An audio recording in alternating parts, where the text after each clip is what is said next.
સ્વામિનારાયણ હરિ વચનામૃત ગઢડા મધ્યનું 28મું. ભગવત પ્રસન્નતાને મન કર્મ વચન એ ભક્તની સેવાનું મહત્વ. સંવત 1879 ના ફાગણ સુધી દ્વિતીયાને દિવસ સ્વામી શ્રી સહજાનંદ મહારાજ શ્રી ગઢડા મધ્યે દાદા ખાચરના દરબારમાં પોતાને ઉતારે વેદી પર આથમણે મુખારિંદે વિરાજમાન હતા ને ધોળો કેશ પહેર્યો હતો અને ધોળી ચાદર ઓઢી હતી ને મસ્તક પર શ્વેત પાક બાંધી હતી અને પોતાના મુખારવિંદની આગળ મુનિ તથા દેશના હરિભક્તની સભા ભરાઈ બેઠી હતી. પછી દવે પ્રાગજીએ કહ્યું છે, શ્રીમદ ભાગવત જેવો કોઈ ગ્રંથ નથી. પછી શ્રીજી મહારાજ બોલ્યા છે, શ્રીમદ ભાગવત તો સારું જ છે, પણ સ્કંદ પુરાણ વિશે શ્રી વાસુદેવ મહાત્મા છે તે જેવો કોઈ ગ્રંથ જ નથી. કારણ જે એ ગ્રંથને વિશે ધર્મ, જ્ઞાન, વૈરાગ્ય ને ભક્તિ તથા અહિંસા પણ એમનું અતિશય પ્રતિપાદન કર્યું છે. એમ કહી પછી શ્રીજી મહારાજ બોલ્યા છે, વાલ્મીકી રામાયણ વિશે અને હરિવંશને વિશે અતિશય હિંસાનું પ્રતિપાદન કર્યું છે. અને રઘુનાથજી પણ ક્ષત્રિયની પ્રકૃતિએ વર્ત્યા છે અને રઘુનાથજીને વિશે શરણાગત વત્સલ પણ તો ખરું, પણ જે શરણાગત હોય ને તે જો જરાય વાકમાં આવ્યો હોય તો તેનો તત્કાળ ત્યાગ કરી દે. જો સીતાજીને માથે લગારે એક લોક અપવાદ આવ્યો તો અતિવાલા હતા, પણ તત્કાળ ત્યાગ કરી દીધો. પછી મુક્તાનંદ સ્વામીએ કહ્યું છે, એવી તો રામાનંદ સ્વામીની પ્રકૃતિ હતી. પછી શ્રીજી મહારાજ બોલ્યા છે, અમારી પ્રકૃતિ તો એવી નથી. અમારે તો પરમેશ્વરના ભક્ત પર અતિશય દયા વર્તે છે. અને પાંડવોને વિશે પણ અર્જુનની પ્રકૃતિ બહુ દયાળુ હતી. અને પુરુષ માત્રને વિશે તો રામચંદ્રજી તથા અર્જુન એ જેવો કોઈ પુરુષ નથી. અને સીતાજીને દ્રૌપદી એવી કોઈ સ્ત્રી માત્રમાં સ્ત્રીઓ નથી. હવે અમે અમારી જે પ્રકૃતિ છે તે કહીએ છીએ, જે અમારો દયાળુ સ્વભાવ છે. તો પણ જે હરિભક્તનો દ્રોહી હોય તેનો તો અમારે અભાવ આવે છે. અને હરિભક્તનું ઘસાતું જો કોઈ બોલ્યો હોય અને એને જો હું સાંભળું તો તે સાથે હું બોલવાને ઘણો ઈચ્છું, પણ બોલવાનું મન જ થાય નહીં. અને જે ભગવાનના ભક્તની સેવા ચાકરી કરે તે પર તો અમારે અતિશય રાજીપો થઈ જાય છે. જય સ્વામિનારાયણ. વચનામૃત ગઢડા મધ્યનું 28. જે સૌથી વધારે આમ તો કારણ સત્સંગના અનુયાયીઓને વધારે લાગુ પડે. સત્સંગમાં લગભગ બધાય ભગવાનને માનવા તૈયાર છે, પણ ભગવાનના ભક્ત, ભગવાનના મુક્ત એમની મૂર્તિ સાથે છે ને એટલું હજી પતતું નથી. તો બીજી સેવાની તો ક્યાં વાત રહી. પણ આગળના જે ગ્રંથો છે, જે અવતારો આવી ગયા એમનું જીવન જોઈએ. અને મહારાજનો જે ઉપદેશ છે, આપણે ખરેખર કેવું કરીએ છીએ કે મહારાજ વચનામૃતમાં જે આપણને કીધું છે ને એને લક્ષમાં નથી લેતા. પણ આપણા મનમાં જે આંટી પડી ગઈ કે જે એક બેસી ગયું આમ એટલે આમ જ બસ. ભગવાન તો કે ભગવાનની યારે અવતારો પોસાય, પણ ભગવાનના મુક્ત ન પોસાય. એ આંટી નીકળે નહીં ત્યાં સુધી કોઈ જ પ્રાપ્તિ થતી નથી. જે ખરેખર મહારાજનો રાજીપો મળવો જોઈએ એ તો મળતો નથી. પણ આપણે મહારાજ જે કહે છે એ વાતને માનવા પણ તૈયાર નથી. આ વચનામૃતમાં મહારાજ કીધું કે વાસુદેવ મહાત્મા જેવો કોઈ ગ્રંથ નથી. અને પછી અવતારોની પ્રકૃતિની વાત કરી કે રામચંદ્રજી કેવા હતા, તો પણ સીતાજીનો ત્યાગ કરી દીધો. એવી રીતે એમ કે દ્રૌપદી આવા છે અને સીતાજી આવા છે, એમનો દયાળ સ્વભાવ. પણ જયારે મહારાજની પ્રકૃતિ એમાંથી જુદી છે. મહારાજની કેવી પ્રકૃતિ છે તો કે બધા ગુના માફ કરે. દાદા ખાચરે એક વખત હાથ ગણું માંગ્યું ત્યારે કીધું તું ને કે તમારા ભક્તના ગુના માફ કરો. તો મહારાજે કીધું કે હું બધા જ ગુના માફ કરીશ, પણ એક ગુનો માફ નહીં કરું. મહારાજ કે મારા ભક્તનો દ્રોહી કોઈ હશે એનો ગુનો હું માફ નહીં કરું. આપણને બધાને આ બધી વાત ખબર હોય, તેમ છતાંય સમય આવે ત્યારે આપણે તરત જ પાછી ઓલી આંટી પડી ગઈ હોય ને એટલે આપણને હનુમાનજી પોસાય, નરનારાયણ દેવ પોસાય, રાધા કૃષ્ણ, ગોપીનાથ, લક્ષ્મીનારાયણ બધા પોસાય. પણ કોઈના ઘરે મેલડીમાં હોય ને તોય વાંધો ન આવે. પછી અંબા માતા, ગમે તે માતા હોય, રામદેવ પીર હોય તોય વાંધો ન આવે. સીતારામ બાપા એ સમાજમાં હાલે, પણ અબજી બાપાને જોઈને લોકો ભડકે. એટલે એક બહુ જ કોમન પ્રશ્ન જનરલી આપણને બધા જ પૂછતા હોય કે તમે લોકો બાપાની મૂર્તિ કેમ રાખો અને તમે બાપાની આરતી શા માટે કરો? જો આવા વચનામૃત આપણે બરાબર સમજી રાખેલા હોય તો આપણે ક્યારેય કોઈને કંઈ વાત કરવાની થાય ત્યારે આપણને કમસે કમ આપણી શ્રદ્ધા ટકી રહે. બીજાને સમજાવીને એની અંદરથી મિસઅન્ડરસ્ટેન્ડિંગ દૂર કરીએ એ તો પછીની વાત છે, પણ પહેલું એ કે 2-5 જગ્યાએથી સાંભળીએ તો પણ આપણા મનમાં સંશય સહેજે થવો જોઈએ નહીં. એટલા માટે આમ બધાને એવું લાગે કે વચનામૃત બહુ અઘરા પણ કઈ ભાષામાં અઘરી? પ્યોર આપણી ગુજરાતી. મહારાજ આ ભારતખંડમાં તો આવ્યા પણ એમાંય જો બીજા એરિયામાં નથી ગયા, આપણા જ એરિયામાં. આ તો પાછી કચ્છી ભાષા, નહીતર કચ્છી ભાષા થોડી જુદી પડે, ગુજરાતી ખરી પણ તો એ કચ્છી જુદી પડે. આ તો પ્યોર આપણી જ ભાષા. એકે શબ્દ આમાં એવો નહીં હોય કે જે આપણને સમજાતો ન હોય, અને તેમ છતાંય આપણે આપણી મનની આંટી ઉકેલવા તૈયાર નથી. આપણે આને નિષ્પક્ષ રીતે સમજવા, વિચારવા, જીવનમાં ઉતારવા તૈયાર નથી. આખા પેરેગ્રાફમાં મહારાજે આખી દ્રષ્ટાંતે વાત કરીને પછી એમ કીધું કે બીજા અવતાર હતા એ તો પોતાના શરણે આવેલો ભક્ત હોય, એના વાંક ગુના હોય, અલ્પ અપવાદ હોય, તો પણ એને સ્વીકારતા નહીં, છોડી દેતા. યાર મહારાજ કે નહીં, હું તો કેવો છું એમ. તો હરિભક્તનો દ્રોહી હોય એનો અભાવ આવે. મહારાજ કે ભગવાનનો નહીં, ભગવાનના ભક્તનો દ્રોહી હોય ને ભગવાનના ભક્તનું કોઈ ઘસાતું બોલતો હોય અને મહારાજ કે હું સાંભળું પછી હું એની સાથે ઘણું બોલવા ઈચ્છું. મહારાજ તો દયાળુ, કરુણાના સાગર, એવા બધી કહેવાય. તેમ છતાં એમને એક જ વાતમાં તકલીફ પડે છે, જ્યારે કોઈ ભગવાનના ભક્ત વિશે ખરાબ બોલે છે, ખોટું બોલે છે, ત્યારે મહારાજ કે અમને પસંદ નથી અને અમે બોલવા ઈચ્છીએ તો પણ બોલી શકતા નથી. અને મહારાજ આપણે બધા જે કંઈ સાધન કરીએ છીએ પ્રભુ પ્રસન્નતાર્થે, કોના માટે કરીએ, શા માટે કરીએ? તો કે મહારાજને રાજી કરવા. ચલો આપણે મહારાજને મુક્તોને રાજી કરવા, પણ આમ સમાજ છે એ મહારાજને રાજી કરવા જ કરે છે ને. અંતે તો એનું કારણ શું? અત્યારે શ્રાવણ માસ છે તો બધા હશે કે વિશેષ નિયમ લેવા, તો ઘણા ચાંદ્રનું લેતા હશે, કોઈ એકટાણાનું તો જનરલ લગભગને હશે, કંઈક વાંચનનું કરતા હશે, બધું કંઈ ના કંઈ દરેક પોતપોતાની યથાશક્તિ પ્રયત્ન કરતા હશે. પણ યથાશક્તિ પ્રયત્નમાં આપણું લક્ષ્ય શું હોવું જોઈએ? તો કે હું શું કરું તો મહારાજ સૌથી વધારે રાજી થાય. એટલે આગળ આપણને એવા દ્રષ્ટાંત ખબર છે કે પૃથ્વીની પ્રદક્ષિણા કરવાનું કીધું તો ગણપતિજીએ માતાની પ્રદક્ષિણા કરીને કાર્તિકેય આખી પૃથ્વીની કરવા રહ્યા તો ગણપતિ જીતી ગયા.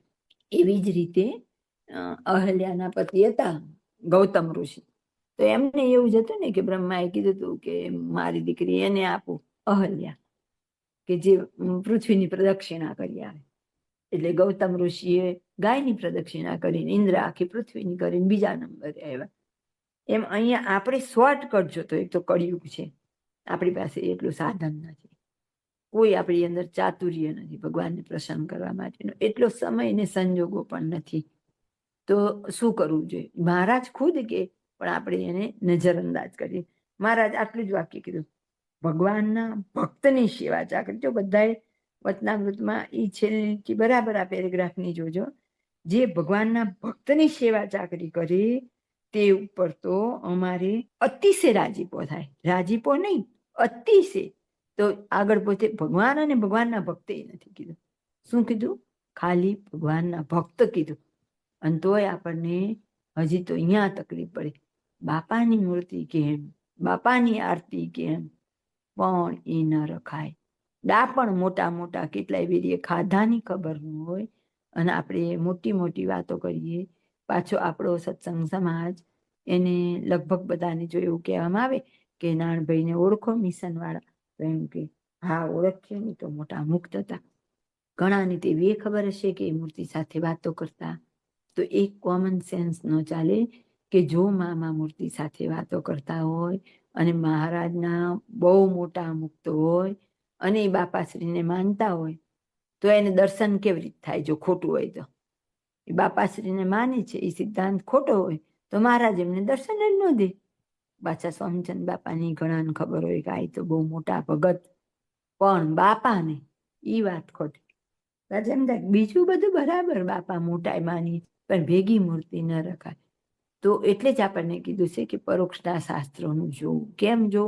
તો કે જોવું આગળ કૃષ્ણ ભગવાનની સાથે રાધિકા હોય, એક જ ફ્રેમમાં રાધિકા અને કૃષ્ણ ભગવાન તો વિજાતીય આ લોકની દ્રષ્ટિએ બે ભલે દિવ્ય હતા, આપણે તો દિવ્ય માનીએ છીએ, માનવાના, પણ આ કોઈના ગળે ઉતારવા માટે એક દ્રષ્ટાંત છે કે રાધિકાજી તો પરપુરુષના પત્ની હતા, ઉંમરમાં મોટા હતા, ભગવાનના ઉત્તમ મુક્ત હતા, આ લોકની દ્રષ્ટિએ વિજાતીય હતા, તેમ છતાંય ખભે હાથ નાખ્યો હોય, કમરે હાથ નાખ્યો હોય, એક જ ફ્રેમમાં બેની મૂર્તિ હોય, તો પણ આપણને ક્યારેય તકલીફ નથી.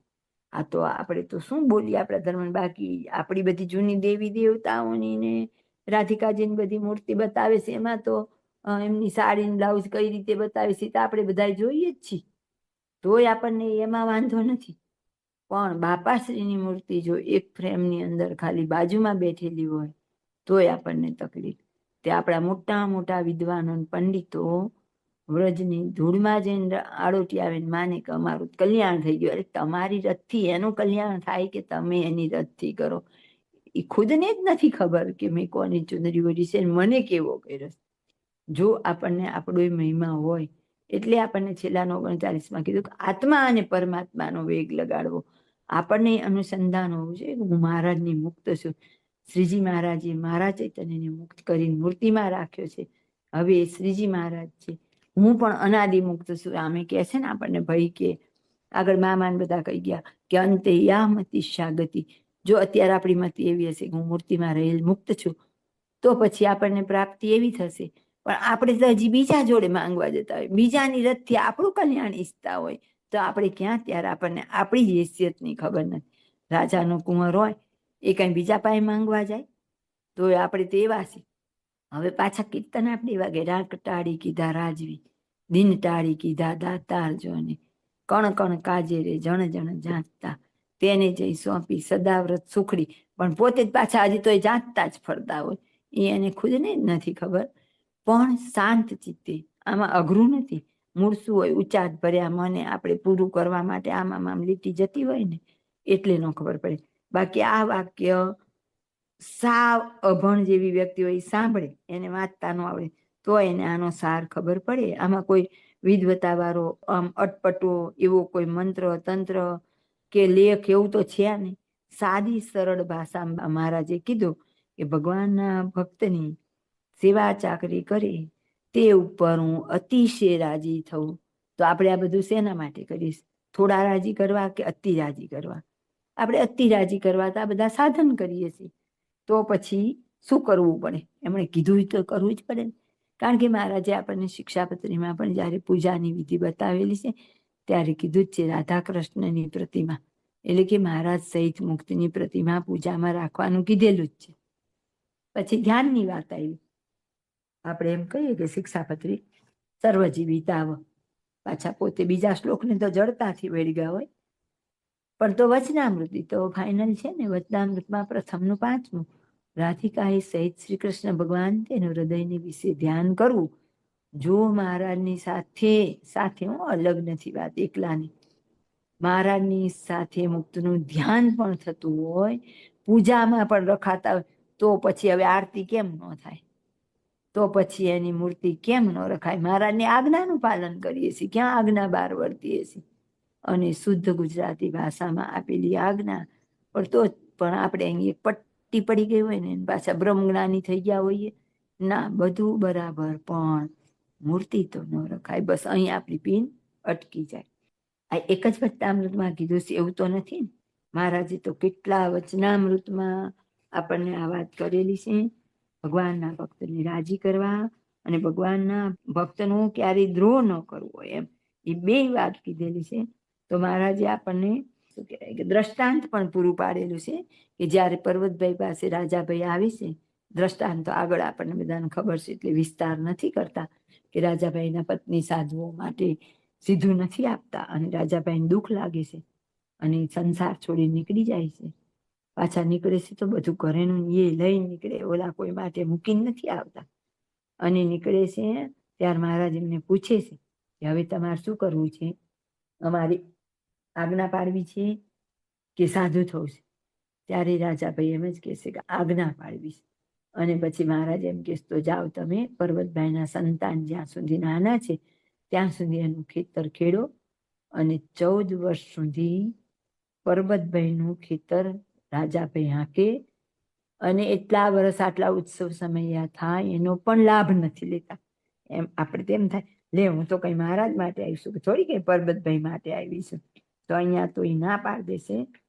અને ત્યાર પછી એમના સંતાન મોટા થાય અને એકદમ મહારાજ રાજી થાય અને પછી એમની સાથે રાખે. આ દ્રષ્ટાંત ઘણા શાસ્ત્રમાં છે, પણ શ્રી હરિચરિત્ર ચિંતામણીના પહેલા ભાગમાં 169ની વાર્તા છે આ. અને લગભગ બધાને ખબર છે, તેમ છતાંય ખબર ન હોય તો આ પ્રૂફ છે. હવે પ્રૂફ હોય ને એના ઉપરથી આપણે આપણા જીવનમાં ઉતારવાનો પ્રયત્ન કરવાનો, ખાલી એને વાંચી જવા માટે નથી હોતા. પછી મધ્યના 45 મહારાજે એમ જ કીધું છે કે જ્યારે ભગવાન અને ભગવાનના સંતને કુરાજી કરે અને સ્વર્ગમાં જ ગયા જેવું કર્મ કર્યું હોય તો તેનો નાશ થઈ જાય. ઓલું સારું કર્મ નાશ થઈ જાય અને ઉપરથી નરકમાં જવું પડે. અને જો ભગવાન ને ભગવાનના સંતને રાજી થાય એવું કર્મ કર્યું હોય અને નરકમાં જવાનું પ્રારબ્ધ હોય તો કે એના જે ભૂંડા પ્રારબ્ધ હતા એનો નાશ થઈ જાય અને પરમ પદને પામે. સીધી જ મહારાજની મૂર્તિની પ્રાપ્તિની વાત છે. આ લોકના કોઈ સુખની કે એની વાત નથી. અને એટલે કે છે કે માટે ભગવાનના ભક્તને ભગવાન ને ભગવાનના ભક્ત રાજી થાય તેમ વર્તવું. અને પાછું એમાં તો મહારાજ આપણને એવી સૂચના આપેલી છે કે આપણા કોઈ સગાવાલા સંબંધી હોય એને પણ આવો ઉપદેશ કરવો કે ભગવાન ને ભગવાનના સંતની જેમ બને એવી રાજી થાય ને આપણી પર કૃપા ઉતરે એવી આપણે સેવા કરવી. આવું તો આપણે બીજાને સમજાવવાનું. પછી મહારાજે એમાં એવું દ્રષ્ટાંત આપે કે અગ્નિ, સૂર્ય, ચંદ્ર આ બધાએ એટલે બીજા દેવતાઓ આ બધાએ ભગવાનના સંતને રાજી કર્યા હતા, ભક્તને રાજી કર્યા હતા, ત્યારે એમને આ બધી પ્રાપ્તિ થઈ છે. આ વચનામૃત આવા કેટલાય છે, એકના સંદર્ભમાં બીજા લીધા કરીએ તો પારે ન આવે. પણ આ તો આપણા વચનામૃતની વાત છે. વચનામૃત 12ની વાત આપણે જોઈએ પરોક્ષના શાસ્ત્રથી. કોઈ નવો જીવ હોય એને હજી આપણો સત્સંગની ખબર નથી તો એને આપણે કહીએ કે જનરલી બહુ કોઈ કદાચ ધ્યાન નહીં. સાંદીપની ઋષિ હતા, એમના ગુરુની એમણે બહુ સેવા કરેલી અને આમ આ લોકની દ્રષ્ટિએ જોઈએ તો બીજા બધા વિદ્યાર્થી કરતા સાંદીપની ઋષિ થોડા જે ભણાવે એમાં નબળા હતા. બીજાના સંદર્ભમાં પણ ગુરુ નિષ્ઠા અતિશય હતી. પછી એક વખત એમના ગુરુ રાજી થઈને એમને આશીર્વાદ આપે છે કે જા તને ભગવાનના દર્શન થશે. જો એમના ગુરુને નહોતા થયા પણ સાંદીપની ઋષિના આશ્રમમાં કૃષ્ણ ભગવાન ભણવા ગયા. ગુરુના આશીર્વાદથી, ભગવાનના નહીં, ગુરુના આશીર્વાદથી સાંદીપની ઋષિને ભગવાન મળ્યા જ્યારે ગુરુને મળ્યા નથી. એવી જ રીતે જોઈએ રામાયણમાં તો માતંગ ઋષિની સેવા, બધા ઋષિની સેવા સબરીજી કરતા. સવારે રસ્તો સાફ કરી નાખતા, કાંટા ઝાખરા વીણી લે, વાળી લે, ફૂલ સરસ તૈયાર કરીને મૂકે. એટલે અને એ ગુપ્ત સેવા, જો દેખાડાની સેવા નહોતી. ઋષિ મુનિઓ નીકળે પહેલા તો એ સાફ કરીને સંતઈએ જતા. પાછા કઈ સબરી, આપણે સબરી બોલીએ પણ સબરી એટલે કોઈ સાધારણ સ્ત્રી નહોતા.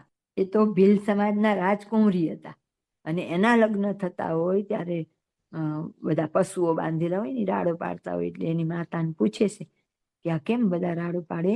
તો કે તારા લગ્ન પ્રસંગ નિમિત્તે આ બધા એને રાંધી અને લોકોને જમાડવાના એમ.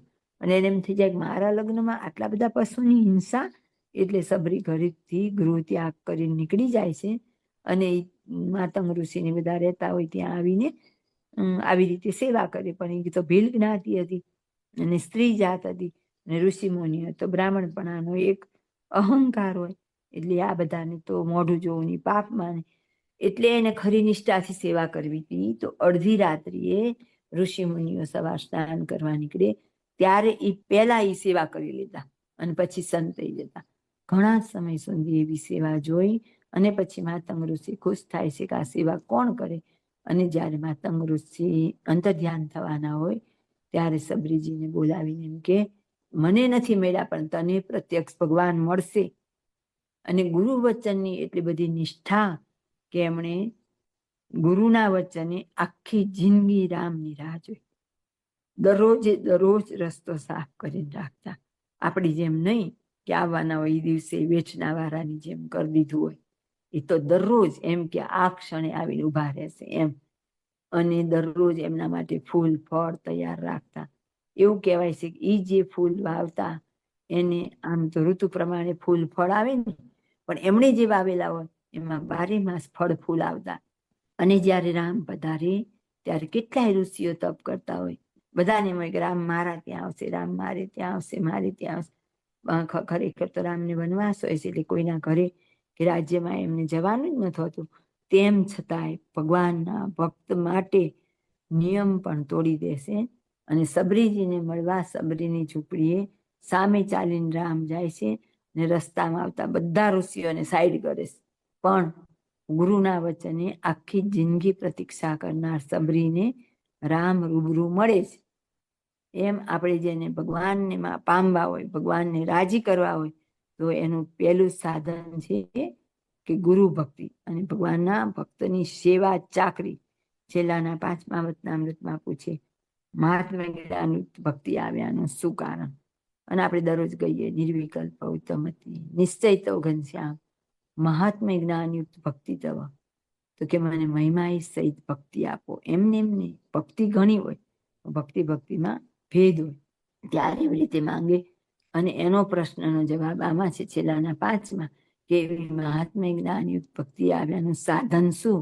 ત્યારે મહારાજે એક જ જવાબ આપેલો, ટૂંકો ટચ, ભગવાનના ભક્તની સેવા અને પ્રસંગ, એ બે થકી આવી ઉત્તમ ભક્તિ આવી. એટલે કેટલા દ્રષ્ટાંત તો આપીએ તો ખાલી દ્રષ્ટાંતમાં જ સભા પૂરી થાય, પણ ક્રમવાઇઝ થોડું થોડું લેતા જઈએ. ટૂંકમાં સાર એટલો છે, ખરેખર આગળ વધવું હોય, ખરેખર જેને છેલ્લા જન્મ કરવા હોય, એને તો ભગવાન અને ભગવાનના ભક્તની સેવા કરવાની છે. તો જ મહારાજ અતિ રાજી થાય. જય સ્વામિનારાયણ. અને મારી પ્રકૃતિ એમ છે, જે થોડીક વાતમાં કોરાજી પણ ન થવું અને થોડીક વાતમાં રાજી પણ ન થવું. ને જ્યારે જેમાં રાજી થયાનો કે કુરાજી થયાનો સ્વભાવ બહુ દિવસ સુધી જોઉં છું, ત્યારે રાજીપો અને કુરાજીપો થાય છે.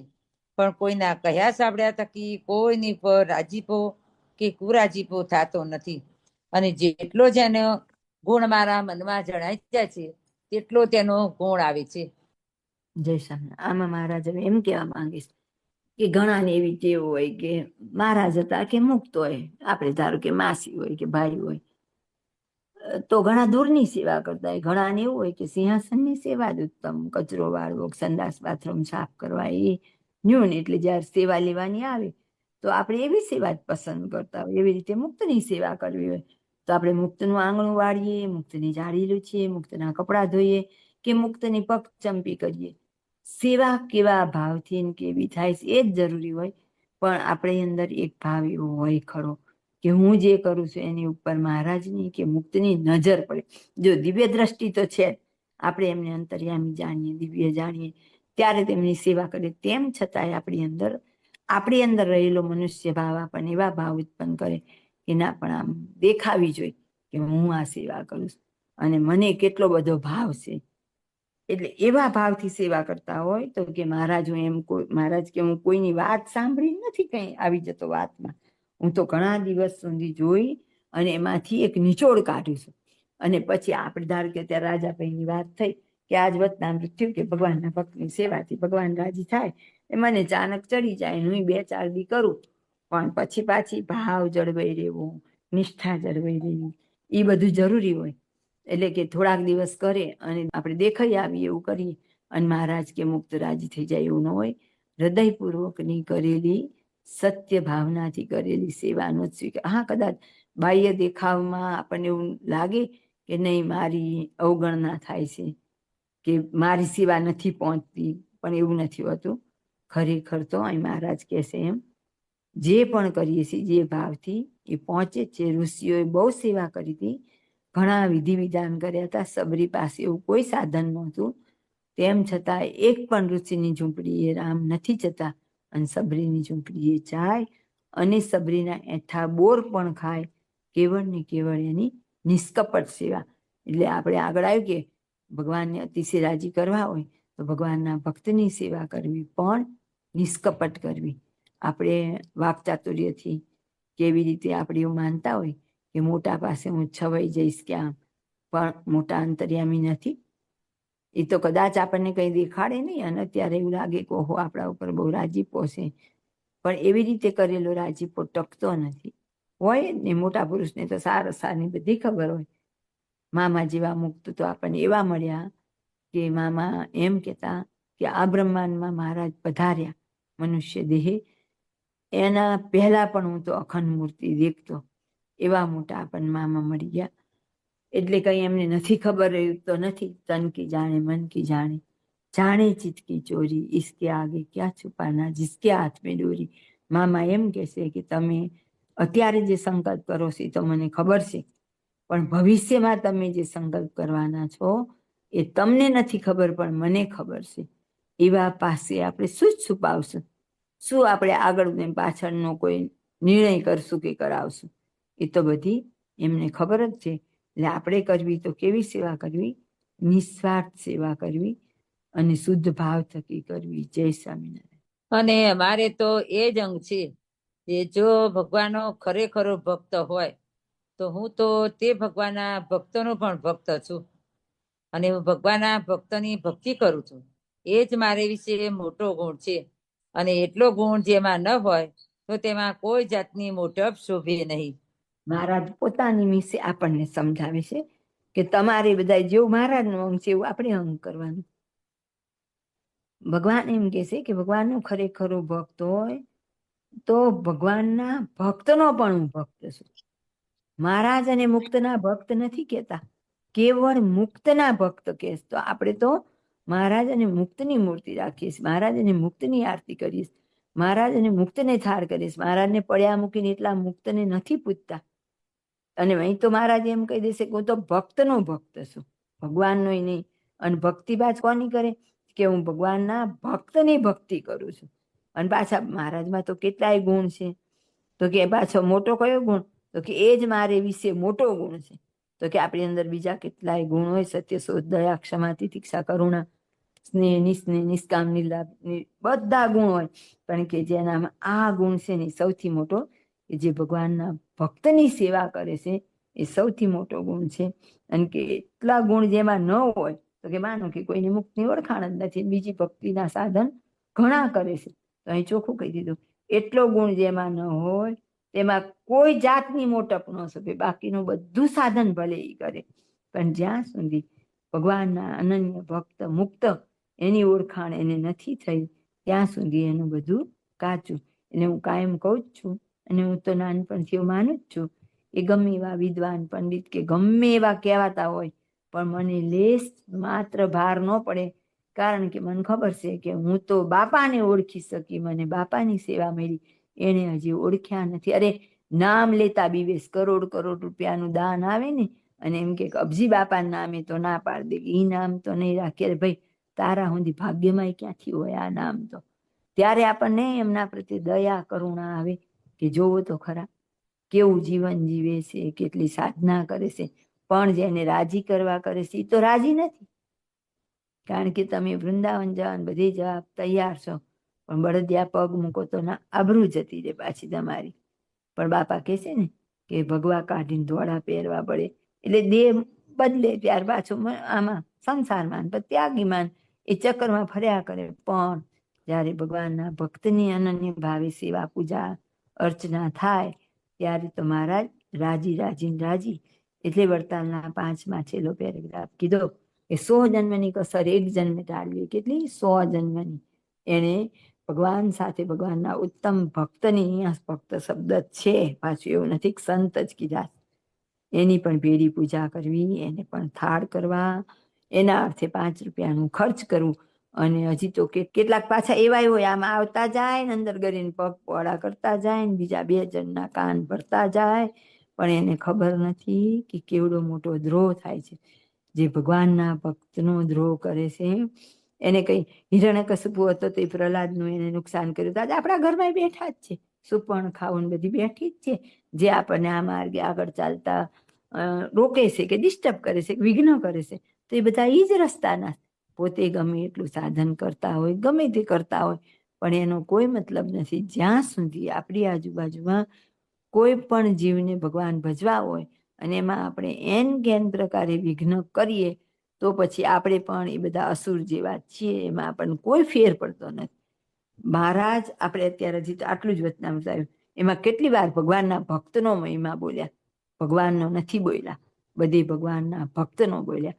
આપણે કર પ્રભુ સંગાથી કીર્તન ગાઈએ છીએ, તો એમાં ત્રીજી કડી છે કે માટે સેવે તું સાચા સંતને, તારા ટળે ત્રિવિધના તાપ. જો સંત ભગવું કપડું આપણા મનમાં બહુ એનો ભાર હોય છે, તો કે એમાં સાચા એટલે ધન સ્ત્રીના ત્યાગીઓ હોય, કોઠારું મહંતાઈને એવું ન કરતા હોય, મોટા મોટા પોતાના બેનર નો લગાવતા હોય, હજી અહીંયા ગયા પછી તો હજી ડિગ્રીઓ લખાવતા હોય, ત્યારે આપણને તો વિચાર આવે કે બિચારા હજી અહીંયા ગયા તો ડિગ્રી નથી ભીલા, તો ડિગ્રી લખાવીને શું કામ હોય વળી આપણે? હા, શાસ્ત્ર વિવેતા જ્યાં એમને જવાનું હોય શાસ્ત્રાર્થ કરવા, માનો કે એમને કાશી કે ક્યાંય જવાનું તો ત્યાં એને ડિગ્રી બતાવવી પડે કે હું આ ભણેલું છું, કારણ કે એની એ લોકોનું ક્વોલિફિકેશનની જરૂર હોય. પણ બાકી તમે સત્સંગ સમાજમાં તમારું કંકોત્રીઓ છપાય કે એવું કામ કરો, આ તો હિંડોળા, અત્યારે હિંડોળાની સિઝનમાં ચાલે તો પાછા એક એક થાંભલે તો એ બેઠા હોય. અરે ભાઈ, કોને બેસાડવાના છે ને આપણે શું કરીએ? પણ તકલીફ એની નથી, એની આપણી છે કે હજી આપણને તો એ ભગવું કપડું ચાલે, પણ સફેદ કપડું એમાં એવો ભાવ બેસે જ નહીં. પણ અહીં ચોખ્ખું જ કીધું, માટે સેવે તો સાચા સંતને, તારા તળે ત્રિવિધના તાપ, અધ્યાત્મ, અધિભૂત ને અધિદેવ, એટલે કે દૈવ સંબંધી પ્રકોપ, ભૂકંપ આવવો કે સુનામી આવવું કે પૂર આવવું, ગમે તે પરિસ્થિતિ આવી તો એને કહેવાય દેવ સંબંધી જે કોઈ પરિસ્થિતિનું નિર્માણ થાય તો એને આપણે અધિદેવ કહીએ, અધ્યાત્મ.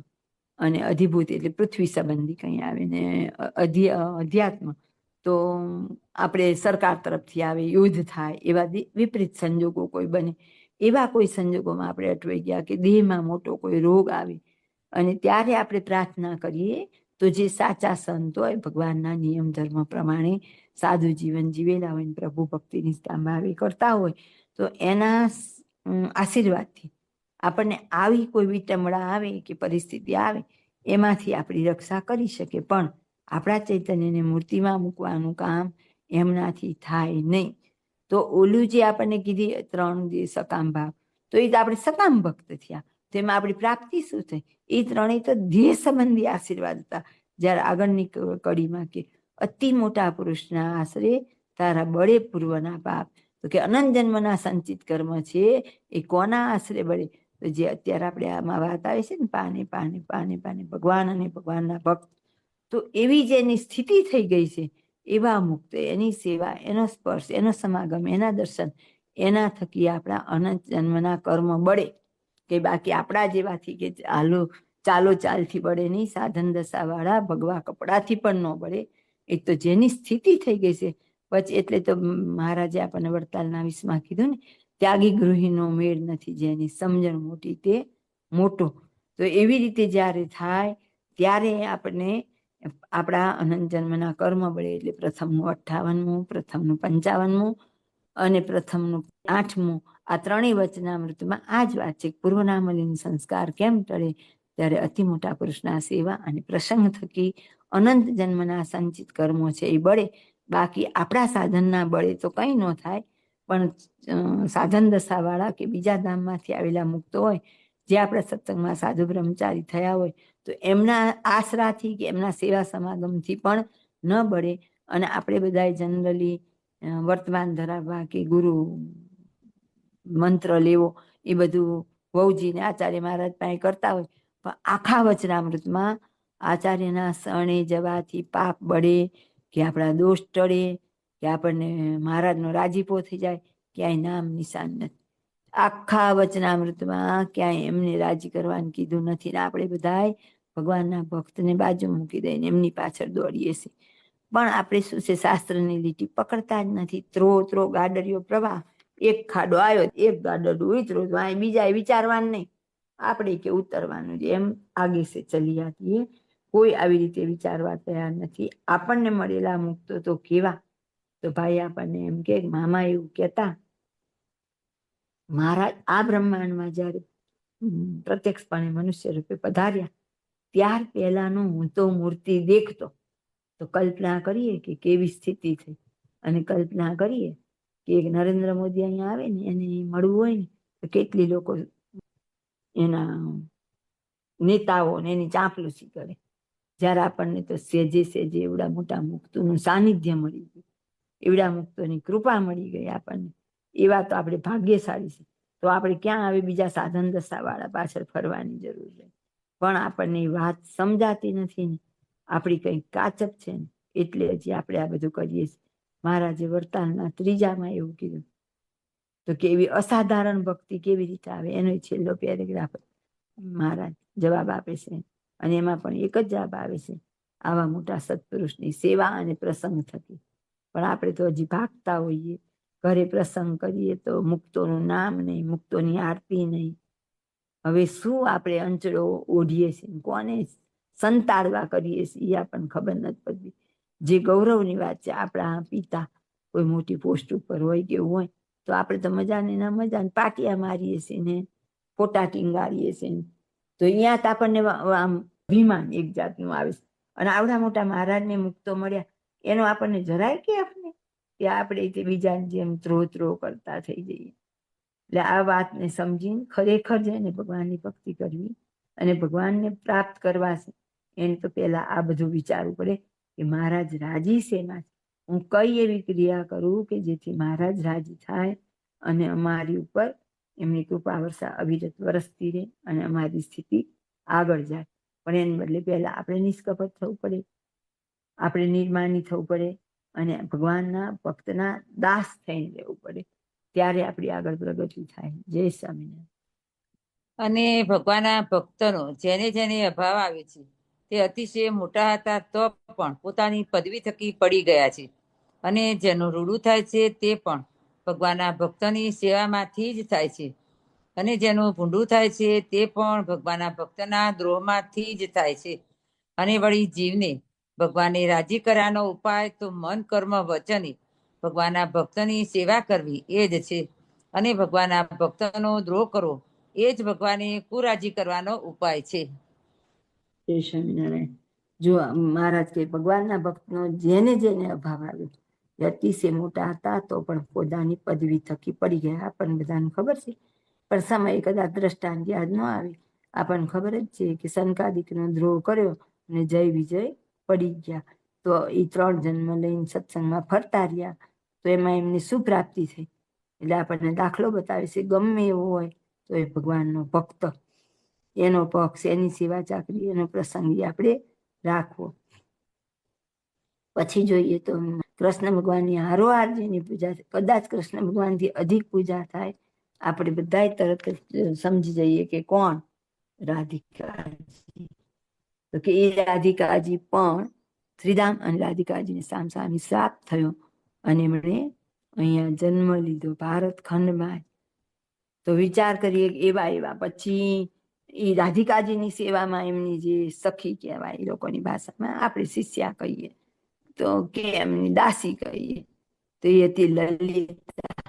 એ લલિતા એ પણ તો ઉદ્ધવજીને વખત આવે છે ને ત્યાં ના પાડી ગયા, ત્યાં રાધિકાજી કૃષ્ણ ભગવાન બે એકાંતમાં છે એટલે નહીં જવા દો. અને આ તોય જાય છે, એમાં એ શ્રાપ આપે છે. એમાં તો ઉદ્ધવજીને આંખ જતી રહેશે. પણ જો એવો આમ તો જ્યાં મહારાજ કે આવા ભગવાનના ઉત્તમ ભક્ત હોય એને સ્વર્ગ સમાન જ કહેવાય.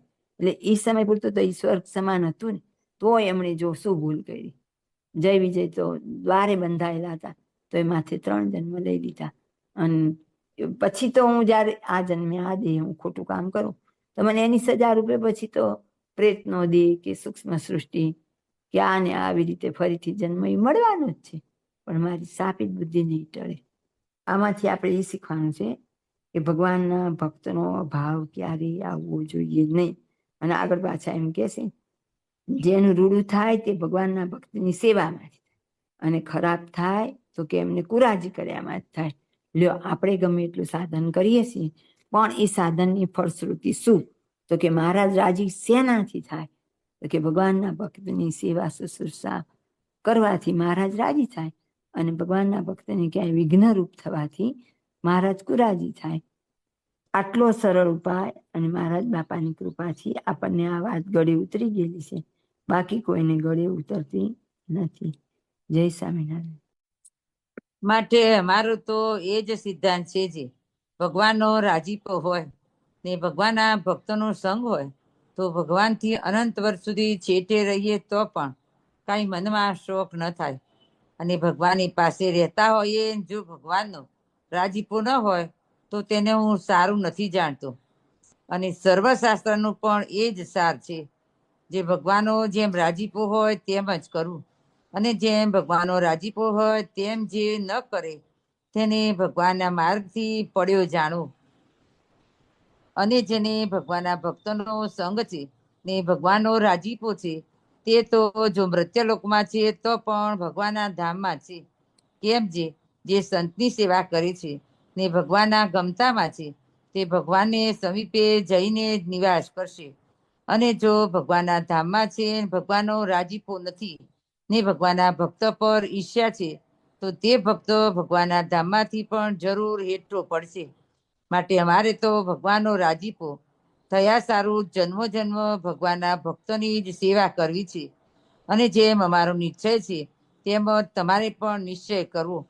પછી મુક્તાનંદ સ્વામી આદિ જે સર્વ હરિભક્ત હતા, તેમણે હાથ જોડીને કહ્યું, જે હે મહારાજ, અમારે પણ એ જ નિશ્ચય રાખવો છે. એમ કહી સર્વ હરિભક્ત વિનતીએ સહિત શ્રીજી મહારાજને પગે લાગ્યા. પછી વળી શ્રીજી મહારાજ બોલ્યા છે, આ વાર્તા જે અમે કરી છે તે કેવી છે? તો વેદ શાસ્ત્ર પુરાણ આદિ જે કલ્યાણની અર્થે પૃથ્વીને વિશે શબ્દ માત્ર છે, તે સર્વેનું અમે શ્રવણ કરી તેનું સાર કાઢીને આ વાર્તા કરી છે. તે પરમ રહસ્ય છે ને સારનું પણ સાર છે. અને પૂર્વે જે મોક્ષને પામી ગયા છે ને હવે જે પામશે ને હમણાં જે મોક્ષને માર્ગે ચાલ્યા છે, તે સર્વને આ વાર્તા છે તે જીવન દોરી રૂપ છે. ઇતિ વચનામૃત ગઢડા મધ્યનું 28મું. અગર મહારાજે આપણને બધી રીતે સમજાવવા માટે, કન્વિન્સ કરવા માટેના પ્રયત્ન કર્યા, પણ હવે મહારાજ એમ થાય છે કે હજી આ જીવો માનશે નહીં, એટલે એમ કહી દેશે કે આ તો અમારો સિદ્ધાંત છે. એમ આ સિદ્ધાંતની વાત આવી. સિદ્ધાંતમાં ક્યારે બાંધછોડ ન હોય. તો કે ભગવાનનો રાજીપો હોય, ભગવાનના ભક્તનો સંગ હોય, અને ભગવાનની અનંત વર્ષ સુધી છેટે રહીએ તો પણ કંઈ શોક ન થાય. કારણ કે મહારાજ હાજર હતા ત્યારે દરેકને એવું તો હોય ને કે મહારાજ વડતાલ હોય તો આપણને એમ થાય કે વડતાલ જઈએ. અહીંયા આવે ગઢડા તો એમ થાય કે પણ ના, અહીં શું કીધું છે કે ભગવાનથી અનંત વર્ષ સુધી છેટે રહે તો પણ મનમાં શોક ન થાય. જેના પૈવાળી વાતમાં પણ મહારાજે કીધેલું ને કે ભગવાનના ભક્ત જ્યારે ઘરે આવે ત્યારે આનંદ થવો જોઈએ, પણ કોઈ સંજોગોમાં ન આવે તો કે ઝંખવાઈને મોઢું પણ આપણું નાનું ન થવું જોઈએ. પછી સેવા કરવામાં બહુ સજાગતા રાખવી જોઈએ. ઈર્ષ્યા ભાવ ન હોય, રાગ દ્વેષ ન હોય, મારું તારું ન હોય, તો એ બધા સૂક્ષ્મ સાથે સેવા કરવી જોઈએ. અને અહીંયા ચોખ્ખું જ કીધું કે કેટલા વર્ષ સુધી છેટે રહે તો એ શું કે રાજાભાઈને એવું જ કીધું ને, મહારાજ હાજર હતા, પર્વતભાઈ બધા ઉત્સવ સમયનો બધો લાભ લે, પણ તોય તે રાજાભાઈ ગયા નહીં તો મહારાજનો રાજીપો એમના ઉપર થઈ ગયો. અને કે અહીંયા એમ કે જો ભગવાનની પાસે રહેતા હોય અને ભગવાનનો રાજીપો ન હોય તો એનું સારું જાણતો નથી. શાસ્ત્રમાં બધી જે ભગવાનના ભક્તની વાત છે તે સાક્ષાત્કારની સ્થિતિવાળા મુક્તની વાત છે. પણ તેમ છતાં આપણે આપણા લેવલે પણ જોવાનું કે આપણે કોઈની સાથે કેવો અણબનાવ કરીએ છીએ, કેવું જીવન જીવીએ છીએ. તો મોટા જ ભક્તનો દ્રોહ એવું નહીં, નાના ભક્ત પ્રત્યે પણ કંઈ એવું વર્તન થઈ જવું તો એ બધું અક્ષમ્ય જ છે. પંચવર્તમાન યુક્ત એવા ભગવાનના ભક્ત, એનો જાણે અજાણે આપણે દ્રોહ કરવાનો નથી, કે એમની સાથે ક્રોધ કે વઢવેડ કરવાનું નથી. લલિતા સખી છે, 8 સખી જે રાધિકાજીની હતી એમાંના એક મુખ્ય સખી કહેવાતા અને 7 શણગારનું એવું કામ કરતા. અને ઉદ્ધવજી હતા એ તો ભગવાનના અનન્ય ભક્ત હતા. એમના માટે કોઈ રોકટોક નહોતી. એમને ગમે ત્યારે કૃષ્ણ ભગવાનને મળવા આવવું હોય ત્યારે આવી શકે. એક વખત જ્યારે કૃષ્ણ ભગવાનને મળવા આવે છે ત્યારે લલિતા સખી ના પાડે છે કે રાધિકાજીને કૃષ્ણ ભગવાન એકાંતમાં છે. તો ઉદ્ધવજીને એમ થઈ જાય છે તું મને કોણ રોકનારી, મને તો કૃષ્ણ ભગવાને કાયમ માટે મંજૂરી આપેલી છે. એટલે બે વચ્ચે થોડીક નોકઝોક થાય. હવે આ કંઈ બહુ મોટી વાત તો હતી નહીં, તેમ છતાં બંનેને સામસામી શ્રાપ થાય અને બંનેને જન્મ આવે. હવે આપણે જે અકબર રાજા થઈ ગયા, એણે જોધાબાઈ કરીને એક હિન્દુ આપણા હતા, એની સાથે એણે મેરેજ કરેલા. હવે જોધાબાઈ તો યમુના નદીના તટ ઉપર એમનો મહેલ હતો અને ધાર્મિક હતા. એણે તો વચન પણ માંગેલું કે હું મારા ભગવાનની ભક્તિ કરીશ. એમાં જોધાબાઈને એક વખત યમુના તટે ગયા હોય ત્યાં એક સુંદર નાની બાળકી જોવા મળે. આજુબાજુ નજર કરે, તપાસ કરે કે કોની છે, પણ કોઈ જોવામાં આવતું નથી. પછી એને લઈને પોતે પોતાના મહેલમાં આવે છે. એની સરસ સરભરા કરી એનો ઉછેર કરે છે. પછી સેજ બાળકી ધીમે ધીમે મોટી થઈ જાય. એમાં એક દિવસથી જુદાબાઈના શણગાર બધા હોય એમાંથી લઈને પોતે શણગાર કરે અને પછી ઉપર જાય એમના મહેલની અટારી ઉપર. એ જોઈ જાય છે જુદાબાઈ કે આ શું કરે છે, એટલે જુએ કે શણગાર કરે. પછી ઉપર ગઈ એટલે પોતે પાછળ પાછળ ઉપર ગયા તો યમુના નદીની સામે જોઈ અને ખૂબ જ રડતા હોય છે. પછી એને જુદાબાઈ પૂછે છે કે તું બોલ કે તું દરરોજ ઉપર જાય છે ને આવી રીતે રડે છે? તો કે હું તો મારા કૃષ્ણ ભગવાનની રાહ જોઉં છું અને એમના વિયોગમાં રડું છું. આને એવું આશ્ચર્ય થાય કે આવડી નાની બાળકીને આ શું બોલે છે એમ. જુદાબાઈ હંમેશા આ બાળકીને અકબરથી છુપાવીને રાખતા, એની સામે ક્યારેય આવવા નહોતા દીધા. હવે એ દીકરીને શણગાર સરસ કરતા આવડતા હોય એટલે એક વખત જુદાબાઈના શણગાર એ કરે છે. પછી અકબર રાજા એને જોવે છે તો એમ કહે છે કે જુદાબાઈ તમે તો આજે ઉંમરવાળા તો થઈ જ ગયા હોય જુદાબાઈ, પણ આજે એમ કે તમે સરસ તૈયાર થયા છો ને તમારું રૂપ ખીલ્યું છે, તો તમને કોણે આવા તૈયાર કર્યા? એટલે પછી હવે જુદાબાઈને તો ધર્મ સંકટ આવે છે.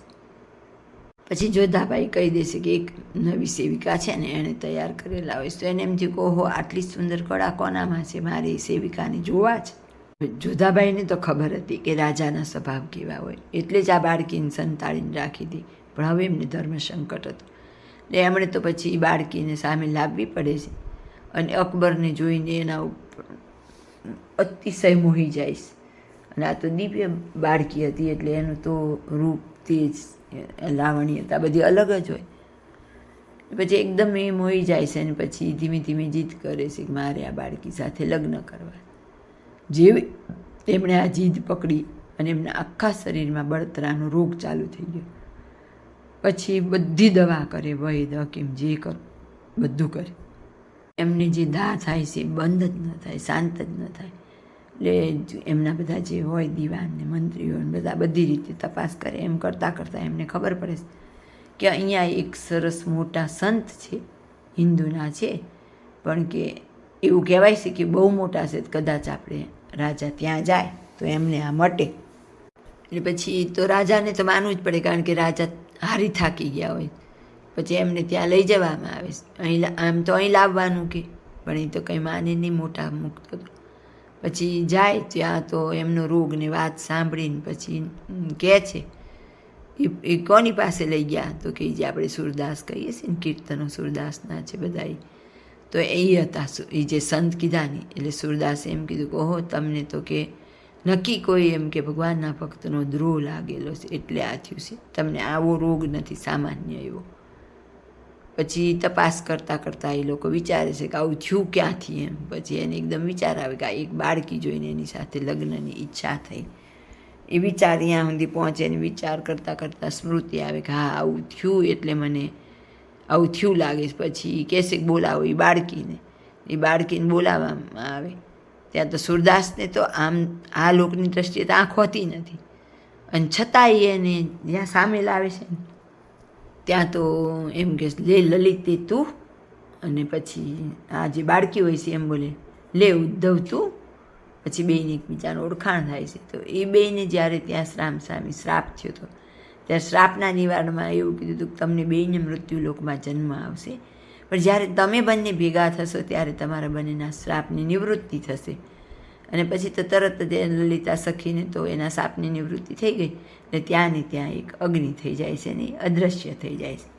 અને સુરદાસજીને તો શ્રાપ નિવૃત્તિ થઈ ગઈ, પણ એમને હજી અહીંયા પ્રભુનું ભજન કરવું હોય છે અને થોડો પ્રચાર કરવો હોય છે. એટલે સુરદાસજી એટલે કે મુખ્ય તો જે હતા ઓરિજિનલ ઉદ્ધવજી એ અહીંયા રોકાય છે. હવે વિચાર કરીએ કે ઉદ્ધવજીને તો જ્ઞાની મારો આત્મા મેં જ્ઞાની કો દાસ, તો ઉદ્ધવજીને પોતાના આત્મા ગણતા હતા કૃષ્ણ ભગવાન. તો કેટલી મોટી વાત છે એમ, તો કેટલું અંગત હશે. તો એક નાની એવી દાસી સખી એની સાથે વઢવેડ કરે છે તો એ માફ નથી કરતા. એટલે એક આપણા મહારાજની જેવી રીત છે એવું ક્યાં છે કે ભગવાનના ભક્તનો ગુનો માફ નથી કરતા? તો કે ભગવાનના ભક્તનો દ્રોહ કરવાનો જે ગુનો છે જો આગળ પણ બધાએ આવરિત કરેલો છે કે અંદર અંદર બેયને વઢવેડ થઈ તો બેયને શ્રાપ થયો અને બેયને પૃથ્વી ઉપર જન્મ લઈને આવવું જ પડ્યું છે. તો આવી નાની નાની વાત ઉપર આપણને લાગતી નાની વાત પણ એ નાની નથી, એના ઉપર આપણે ઊંડા ઉતરી અને એનો વિચાર કરવો પડે અને જીવનમાં ઉતારવાનો પ્રમાણિકપણે પ્રયત્ન કરવો પડે. અને ભાઈ તો કહે જ છે ને કે ભગવાન છે એટલા નિર્મળ બનશું ત્યારે જ આપણે આગળ પહોંચશું. જો આમાં હું કંઈ દૂધી ધોયેલી કે સંપૂર્ણ નથી. આપણે બધા અરસપરસ આ વાતચીત કરીને આપણા દોષોને જોઈ અને એને ટાળવાનો પ્રયત્ન કરીએ છીએ. એ સમૂહમાં એકબીજાના અરસપરસ વાત થાય તો જરાક પાછું આપણાથી આવું કંઈ થઈ જાય અને આવી વાતોની સ્મૃતિ થઈ આવે તો આપણે તરત એલર્ટ થઈ જઈએ કે જો મારે છેલ્લો જન્મ કરવો છે, મને આવડા મોટા મુક્તો મળી ગયા છે, એમણે મારો છેલ્લો જન્મ કરી દીધો છે, પણ હું આવા નાના નાના દોષો નહીં ટાળું તો મારે એમાં વિઘ્ન થશે અને આગળ આવા મોટા મોટા અને આવા વિઘ્ન આવી ગયા તો આપણી એટલે કે મારી તો કોઈ હજી હેસિયત જ નથી. એ રાધિકાજી ક્યાં કહેવાય, ઉદ્ધવજી ક્યાં કહેવાય, આપણી કલ્પના બહારની વાત છે. સીતાજી જેનું આખું જીવન પતિવ્રતા, અને લક્ષ્મણજીને સીતાજી તો ત્યાર પછી સાથે જ રહ્યા. લક્ષ્મણજી જ્યારે વનમાં મૂકવા જાય ત્યારે ચોધારાસુડે રડતા હોય છે. પ્લસ લક્ષ્મણજીને તો મનમાં દુઃખ પણ નહીં લાગ્યું હોય સીતાજીના વચનનું કદાચ, પણ ભગવાનને દુઃખ લાગ્યું. લક્ષ્મણજીને લાગ્યું કે નથી લાગ્યું ખબર નહીં, પણ એ વાત ભગવાનને નથી સહન થતી અને એટલા માટે થઈને એ શ્રાપના પરિણામ સ્વરૂપે એમને અહીંયા જો જન્મ લેવા પડતા હોય, બે રાધિકાજીને પણ જન્મ લેવો પડતો હોય તો આપણે તો હજી પાપા પગલી છે અને એમાં જો આપણે આ સાવધાની નહીં રાખીએ, ભગવાનની પ્રસન્નતાના સાધન કોઈ પણ કરીએ, માળા પ્રદક્ષિણા પૂજા પાઠ ધ્યાન જે કરીએ, પણ સાથે સાથે આ એક મહારાજે તો આપણને સિદ્ધાંત વાત કહી દીધી છે, જીવન દોરી કહી દીધી છે. તો એ કેટલું મહત્ત્વની વાત હોય કે સિદ્ધાંતમાં ક્યારેય બાંધછોડ ન થાય. એટલે મહારાજ કહેશે કે હું બધી વાતમાં બાંધછોડ કરીશ પણ મારા આ સિદ્ધાંતમાં નહીં કરું. તો સાધન થાય કે ન થાય, ઓછું કરજો વધુ કરજો, પણ ભગવાનના ભક્તના દ્રોહથી ડરજો. તો આમાંથી આપણે આ જ વસ્તુ શીખવાની છે. હું મારા જીવનમાં એ ચરિતાર્થ નથી થઈ, પણ આપણે બધા સાથે મળીને થોડોક આવો પ્રયત્ન કરીએ. વિશેષ તો ભગવાનની અને ભગવાનના મોટા મુક્તોની આપણી પર કૃપા ઉતરતી જ હોય ને પછી આપણી થોડી ઘણી માફ પણ કરે. શાસ્ત્રમાં પાછું એવું પણ કીધેલું છે કે માફી માંગીએ તો જેનો દ્રોહ કર્યો હોય એની જ માફી માંગવી પડે છે, બીજાની માફી ચાલતી નથી. ભગવાનના ભક્તનું દ્રષ્ટાંત જોવું હોય તો લક્ષ્મણજીના જીવનમાંથી પણ આપણે જોઈ શકીએ. એવું કહેવાય છે કે જ્યારે લક્ષ્મણજીને બાણ વાગે છે અને મૂર્છા આવી જાય ત્યાર પછી એને વૈદ્ય કહેશે કે તમે આ દવા લઈ આવો અને એને હનુમાનજીને મોકલવામાં આવે છે અને હનુમાનજી જાય છે લેવા. ત્યારે એ એક દવા લઈને આવે છે. તો એ શાસ્ત્રમાં એવું કહેવાય છે કે જ્યારે સબરીના આશ્રમ પર રામ ભગવાન અને સાથે લક્ષ્મણજી હોય છે લોકો જાય છે ત્યારે સબરીએ તો એઠા બોર ચાખીને ભેગા કરેલા હતા. એટલે એઠા બોર જોઈ અને લક્ષ્મણજીના મનમાં સંશય થઈ આવે છે કે આ ભીલ, એટલે ભલે ને ભીલ કદાચ ખબર નહીં તો એક સ્ત્રીને એના એઠા બોર હું કેવી રીતે ખાઉં. એટલે એવું કહેવાય છે કે લક્ષ્મણજીએ ખાધું નહીં અને આમ ઉલાડીને ફેંકી દીધું હતું. અને એ જે એમાંથી વૃક્ષનો છોડ થયેલો એ જ આ સંજીવની હતી, ઔષધિ, જે એમને મૂર્છા આવી ત્યારે એમને કામ આવે છે જેનાથી સાજા થાય છે. તો એટલી નાની એક ભૂલ, અપરાધ, એને પણ ભગવાન નજરઅંદાજ નથી કરતા. લક્ષ્મણજીએ જે સેવા કરી છે તો કદાચ ઇતિહાસમાં આપણે કલ્પનાએ ન કરી શકીએ એવી સેવા કરવાનો તો કંઈ સવાલ જ નથી આવતો. દેહે કરી 14 વર્ષ સુધી ખડા પગે રહી અને દિવસને રાતની નિંદ્રાનો ત્યાગ કરી અને એટલા વર્ષ સાથે રહેવા છતાં એમણે સીતાજીના ચરણથી આગળ દ્રષ્ટિ કરેલી નહીં. જ્યારે સીતાજીને રાવણ ઉપાડી જાય છે અને ત્યારે સુગ્રીવને બધાએ મળે છે અને એમ કહે છે કે અમને આ પોટકી મળી અલંકારની, અને લક્ષ્મણજીને બતાવવામાં આવે ત્યારે એમ કે આ પાયલ તો સીતાજીના છે, બીજા દાગીના હું ન ઓળખું. ત્યારે એમ થાય કે કેમ પાયલ જ ઓળખ્યા? તો એ ચરણ સ્પર્શ કરવા જતા એટલે એમણે એથી આગળ ક્યારેય દ્રષ્ટિ કરેલી નહીં. કેટલી સંયમિતા, અને પોતે પોતાના પત્નીને રાત દરબાર બધું જ ખાલી રામ ભગવાનની સેવા માટે, એમના સહવાસ માટે.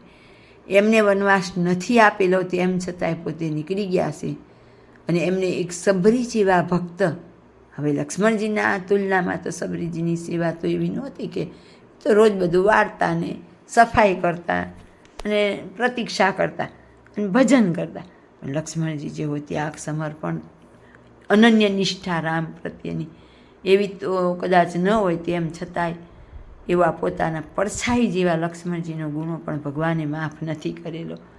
આ સૂક્ષ્મ વાતો, આ દ્રષ્ટાંતો છે એ આપણા જીવન ઘડતર માટેના છે.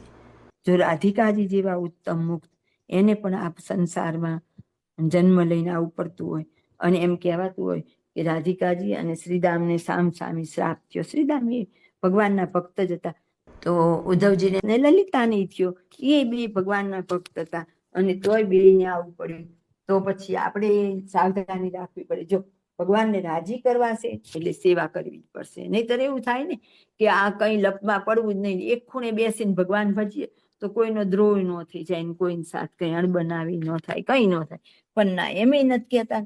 તો મહારાજે એમ કીધું છે કે જેને ધ્યાન કરવાની કે એવું કઈ અંગ હોય તો પણ એને ભગવાનના ભક્તના પીડામાં રહીને કરવું. એટલે એકાંતે સાવ ના પાડી દીધી છે કે બધાનું સહન કરવાની એવી થોડીક તો શક્તિ આપણે રાખવાની, પણ બધા જોડે એડજસ્ટ થતા શીખવાનું. એમ મારા તારાનો ભાવ કાઢતા શીખીએ, બધાની સેવાનો સમભાવે સ્વીકાર કરતા શીખીએ. મારા હાથમાં આવે ને હું જ કરી લઉં એમ નહીં. મહારાજ શેમાં રાજી છે? તો કે આપણે જો બીજાને આગળ કરશું ને તો મહારાજ વધારે રાજી છે. તો એવા ગુણ કેળવવાની આપણે બધાએ તૈયારી રાખવી જોઈએ.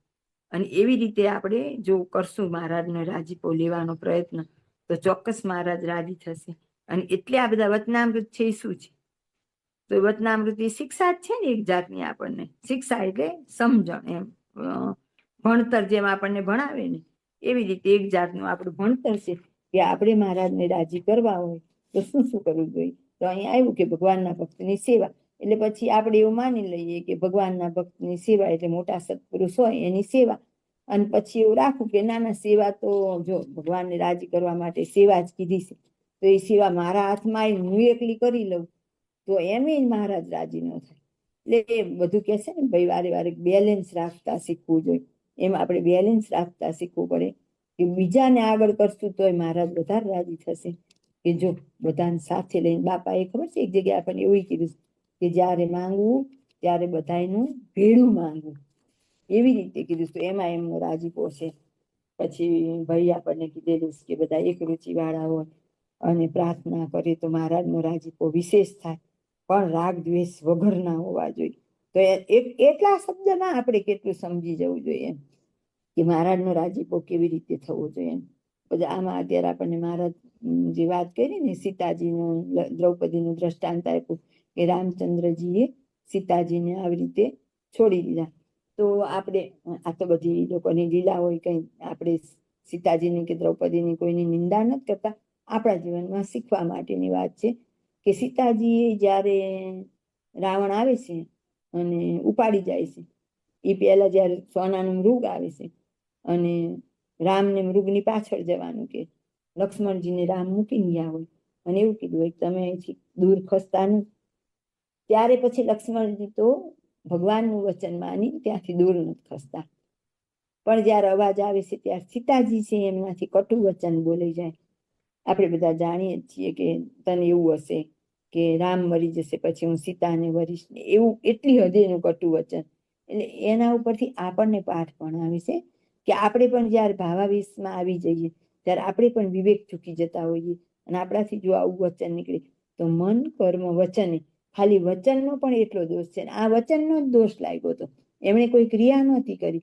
પણ તોય નિર્ગુણદાસ સ્વામીની વાત, એટલે નિર્ગુણદાસ સ્વામી એટલે ગોપાળાનંદ સ્વામીના શિષ્ય, અને એમની વાતમાં આપણને 497ની વાતમાં દ્રષ્ટાંત આપેલું. એ વાંચીને ઘડીક તો મને તે ક્યાંય બોલતા સંકોચ થાય કે ઓહો. પછી સીતાજી એવી રીતે વચન બોલ્યા તો કે પછી રામચંદ્રજીનો વિયોગ થયો, એને પછી દુઃખ થયું ને, એને વનમાં જવું પડ્યું. તો કેમ? તો કે એને ભગવાનના ભક્તનો દ્રોહ કર્યો, કટુ વચન માર્યું. જો શબ્દથી જ માર્યા છો, હાથથી કેમ તો માર્યા નથી, શબ્દથી પણ કેવડું થયું. પછી કે કૃષ્ણ અવતારમાં એ રૂક્ષ્મણી થયા અને ત્યારે એને પાછા રૂક્ષ્મણી શિશુપાળ સાથે એનો વિવાહ થાય છે અને પછી ભગવાન એને રક્ષા કરે છે. ઓલી છે ને કે મારી સાર લીજો વિનાશી, એ કીર્તન એના માટે જ બનેલું છે. અને પછી એની પ્રાર્થના સાંભળી અને શ્રી કૃષ્ણ એમની રક્ષા કરે છે. અને એટલે શું થયું, સીતાજી હતા એ કૃષ્ણ અવતારમાં રૂક્ષ્મણી થયા. અને હવેનું વાક્ય જો મારા ઘરનું નથી હો, તો નિર્મલદાસ સ્વામીની વાર્તા નંબર 457 અમદાવાદ પ્રકાશન છે. પછી ત્રીજા જન્મે જીવુબાઈ થયા. નિર્મલદાસ સ્વામી લખ્યું, શું મારી વાત નથી કરતી, હજી કહું છું. અને એમણે આગળ જે આ દ્રોહ કરેલો હતો, એટલે એમને બીજા જન્મે શિશુપાળ સાથે એમનો સંબંધ થયો. ભલે લગ્ન પછી નો થયા, કૃષ્ણ ભગવાનને વૈરા. અને એવી જ રીતે આ જન્મે પણ જીવબાના પણ લગ્ન થયા અને અન્ય પુરુષે પાણી ગ્રહણ કર્યું. પછી એનો ત્યાગ કરી નિર્દોષ થયા. અને ભગવાનના ભક્તના દ્રોહનું પાપ લાગ્યું હતું, એનો દ્રોહ આ વખતે ટળ્યો. તો આપણે તો કેવું આપણું જીવન છે, કેવું આપણું વર્તન છે, એ આપણે ક્યારેય વિચાર કરીએ? એ લક્ષ્મણજી હતા એટલે મોટો દ્રોહ લાગ્યો. દ્રૌપદીએ તે ખાલી વાક્ય બોલ્યા હતા, એમાંથી જ મહાભારત તો થયું ને. મૂળ તો વચન જ થયું ને. તો આપણે વચન મારી દેતા હોય કોઈને જરાક તીખા, મારો સ્વભાવ છે, પણ એટલે મારે ખાસ સુધરવાનું. પણ ત્યારે આપણે વિચારવું કે બાપાએ આપણને એવું કીધું, પંચવર્તમાની યુક્ત એવા ભગવાનના ભક્તનો દ્રોહ કરવો નહીં. જાણીએ અજાણીએ કેટલા મિથ્યા દોષ દઈ દેતા હોય, કંઈ લેવા નહીં દેવા તો એ મન ફાવે એમ બોલી દઈ. એક કેવળ આપણી જરાક મોટપ બતાવવા માટે બીજાની લીટી નાની કરી દેતા હોય. ત્યારે આ બધી વસ્તુ વિચારવી કે ભગવાનને રાજી કરવા માટે ભગવાનના ભક્તની સેવા કરવી એક જ ઉપાય કીધો. સાईं મહારાજ ચોખ્ખું કીધું, ભગવાનને રાજી કર્યાનો ઉપાય તો પાછો જો મન કર્મ વચન, એવું નથી દેહે કરીને, મનમાં પણ એટલો ભાવ નિશ્ચળ હોવો જોઈએ, વચનથી વાણીથી પણ એવું હોવું જોઈએ. અને ભગવાનના ભક્તની સેવા કરવી એ જ રાજી કરવાનો ઉપાય. શું તો કે ભગવાનના ભક્તને સેવા કરવી. અને ભગવાનના ભક્તને દ્રોહ કરવો એ ભગવાનને કુરાજી કર્યાનો ઉપાય છે. તો આપણે એ કોઈ વિચાર નથી કરતા કે આમાં રહેલા ભગવાન દુભાય અને એનાથી મહારાજ મારા ઉપર રાજી નહીં થાય. એ વાત આપણે એ વખતે ભૂલી જઈએ છીએ. અને આપણે જાણે અજાણે સત્સંગમાં એકબીજા પ્રત્યે રાગ દ્વેષ ને ટીકા ટિપ્પણી નિંદા આ થતું જ હોય. અને બીજાને ખોટા પુરવાર કરવાનો પૂરતો પ્રયત્ન ચાલતો હોય. પણ આપણું લક્ષ્ય મૂર્તિ મેળવવાનું છે. તો આપણે આ ઝીણી ઝીણી વાતોને ધ્યાનમાં લેવી પડે. અને નહીં તો પછી જેમ જીવવું હોય એમ જીવાય. પણ મહારાજનો સિદ્ધાંત આવો છે, એ આપણે જોઈ અને એમ આગળ વધવાનો પૂરતો પ્રયત્ન કરવો જોઈએ. ભાઈ કહેશે ને એમ પ્રમાણિકપણે પ્રયત્ન આપણે કરવો જોઈએ. ભાઈ આપણને એમ કહેશે કે પછી પ્રમાણિકપણું કેવું એ આપણે વિચાર કરવો પડે. એમાંય આપણે પછી લુચ્ચાઈ કરતા હોય, ના હું પ્રમાણિક જ છું, મારી વાત જ સાચી. આપણને એવું હોય તો એ વાત ના બને. આપણે સિદ્ધાંત મહારાજના જોવા જોઈએ. નાની નાની વાતમાં આપણને એવું હોય હું ને મારું, તો એ ના ચાલે. સેવા કરવાની જ છે, પણ સેવા કરવામાં વિવેક જોઈએ. એટલે જ્યાં સુધી આપણે એ વાત, સેવામાં તો રાધિકાજી તો કેવા કહેવાય, રાધિકાજી તો એમનું અંગ કહેવાય. છતાંય એનો કૃષ્ણ ભગવાને ત્યાગ કર્યો છે અને એને જન્મ લેવડાવ્યો છે. ગુર્જર સુતારને ઘેર પાછો જન્મ આવ્યો એમ. અને એવી જ રીતે આપણે વિચારીએ કે રાધિકાજીમાંથી આપણે શીખીએ કે રાધિકાજી કૃષ્ણ ભગવાનની સેવા કેવી. જો કૃષ્ણ ભગવાનની સેવામાં તો એમણે આમ અજોડ કરી હતી. જે ગોપી સાથે વિહાર કરવો હોય કૃષ્ણ ભગવાનને, ત્યારે પોતે ગોપીને મનાવા જાય અને એમ કે તું આજે જા કૃષ્ણ ભગવાન સાથે. ત્યારે ઓલી ગોપી બાના કાઢે, ભાવ ખાય, મારે કામ છે ને છોકરા રાખવા છે ને ઢોરા રાખવા છે. તો એમ કે તારા ઘરનું બધું કામ હું કરી લઈશ, તારા છોકરા હું રાખી લઈશ, પણ તું જા. તો એમાંથી શું શીખ મળે છે? આવા દ્રષ્ટાંતો આપણી નજર સમક્ષ હોવા જોઈએ કે મહારાજનો રાજીપો શેમાં, એને કૃષ્ણ ભગવાનનો એમ, એમાં આપણે રાજી રહેવાનું એમ. એવા હતા તેમ છતાં એને શ્રીરામ સાથે વઢવેર થઈ ગઈ અને એને જન્મ શાના માટે? તો કે અત્યારે શ્રીરામ અંદર કેમ આવ્યા એટલી જ વાતમાં. એટલે ગુનો કઈ મોટો જ થઈ જાય શ્રીરામને માર્યા હતા એવું થતું ને. જય વિજયને એવું જ હતું ને કે અત્યારે ભગવાન આરામમાં અંદર સંકાદિકને ન આવવા દીધા. પણ એટલી જ વાતમાં પણ અહંકારની ભાવના સાથે કીધેલું હતું. તો એને 3 જન્મ અસુરના આવ્યા. આપણે બધા જાણીએ છીએ. યા શિશુપાળની વાત આવી ને, શિશુપાળ સાથે રૂક્ષ્મણી, એ શિશુપાળને દંતવક્ર એ જ હતા, હિરણ્યકશ્યપને હિરણ્યાક્ષ એ જ હતા, રાવણને કુંભકર્ણ એ જ હતા. તો કે 3 જન્મ સુધી એને એવું. પછી તો 3 જન્મ સુધી આવું જ કર્મ કર્યું. એટલે પાછા મહારાજ કે અસુર એવું નામ મટે જ નહીં. પાછા એના ફળ સ્વરૂપે બીજા જન્મ. પણ એ બધા એના મૂળમાં શું હતું? ભગવાનના ભક્ત પ્રત્યેનું કટુ વચન જ હતું, માર્યા નહોતા. જોવાની ખૂબી છે કે એકેય માર્યા નથી, ખાલી કટુ વચન. એમાં એમને શું થયું? પણ આપણે એ સમજવા તૈયાર નથી. મહારાજે તો કેટલી જગ્યાએ આપણને સમજાવ્યું, ગરીબ હરિભક્તને દુભવવો નહીં. અને બાપાશ્રીએ આપણને એની વ્યાખ્યા કરી, ગરીબ એટલે પૈસે ગરીબ નહીં, સ્વભાવે ગરીબ, જે સત્ય જાણે છે, બોલી શકે એમ છે, તેમ છતાંય જે ગળી પીવે છે એવા ગરીબ હરિભક્તનો દ્રોહ કરવો નહીં. તો એને કેવડી મોટી સજા છે. એક જગ્યાએ બ્રહ્મત્યાની કીધી, એક જગ્યાએ એને યમપુરીની કીધી, અને એક જગ્યાએ તો ભગવાનની પ્રાપ્તિ ક્યારેય થાય જ નહીં. એટલી સજા એમણે મહારાજે આપણને કહી દીધી છે. અને તેમ છતાંય સમય આવે ત્યારે આપણે આ વાતને સમજતા નથી. આપણે છળ કપટ કરીએ, આપણો હોલ્ટ જમાવીએ, પણ એ બધી ખબર ત્યાર પડવી જોઈએ. આ બધું જ સાધન કેવળ અને કેવળ મહારાજની પ્રસન્નતા માટે કરવામાં આવે છે. એ વાત આપણને યાદ રહેવી જોઈએ. એટલી સૂક્ષ્મ વાત છે ને આમ પાછી સરળમાં સરળ છે. મારા હાથમાં હોય એ બધું તો હું મારા દેહના સગાને જ આગળ કરું એટલે પત્યો. મહારાજનો પુરાદીપો આવી ગયો. સબ સમ. ઉલટાનો ગરીબમાં ગરીબ અને આમ આ લોકની દ્રષ્ટિએ જે ન્યૂન કહેવાતો એવા હરિભક્તને આગળ કરાય, એવાની સેવા કરાય, એમાં મહારાજનો રાજીપો. પણ આપણે એ વખતે એ બધી વાત એક સાઈડ રહી જાય અને આપણે ભૂલી જઈએ છીએ.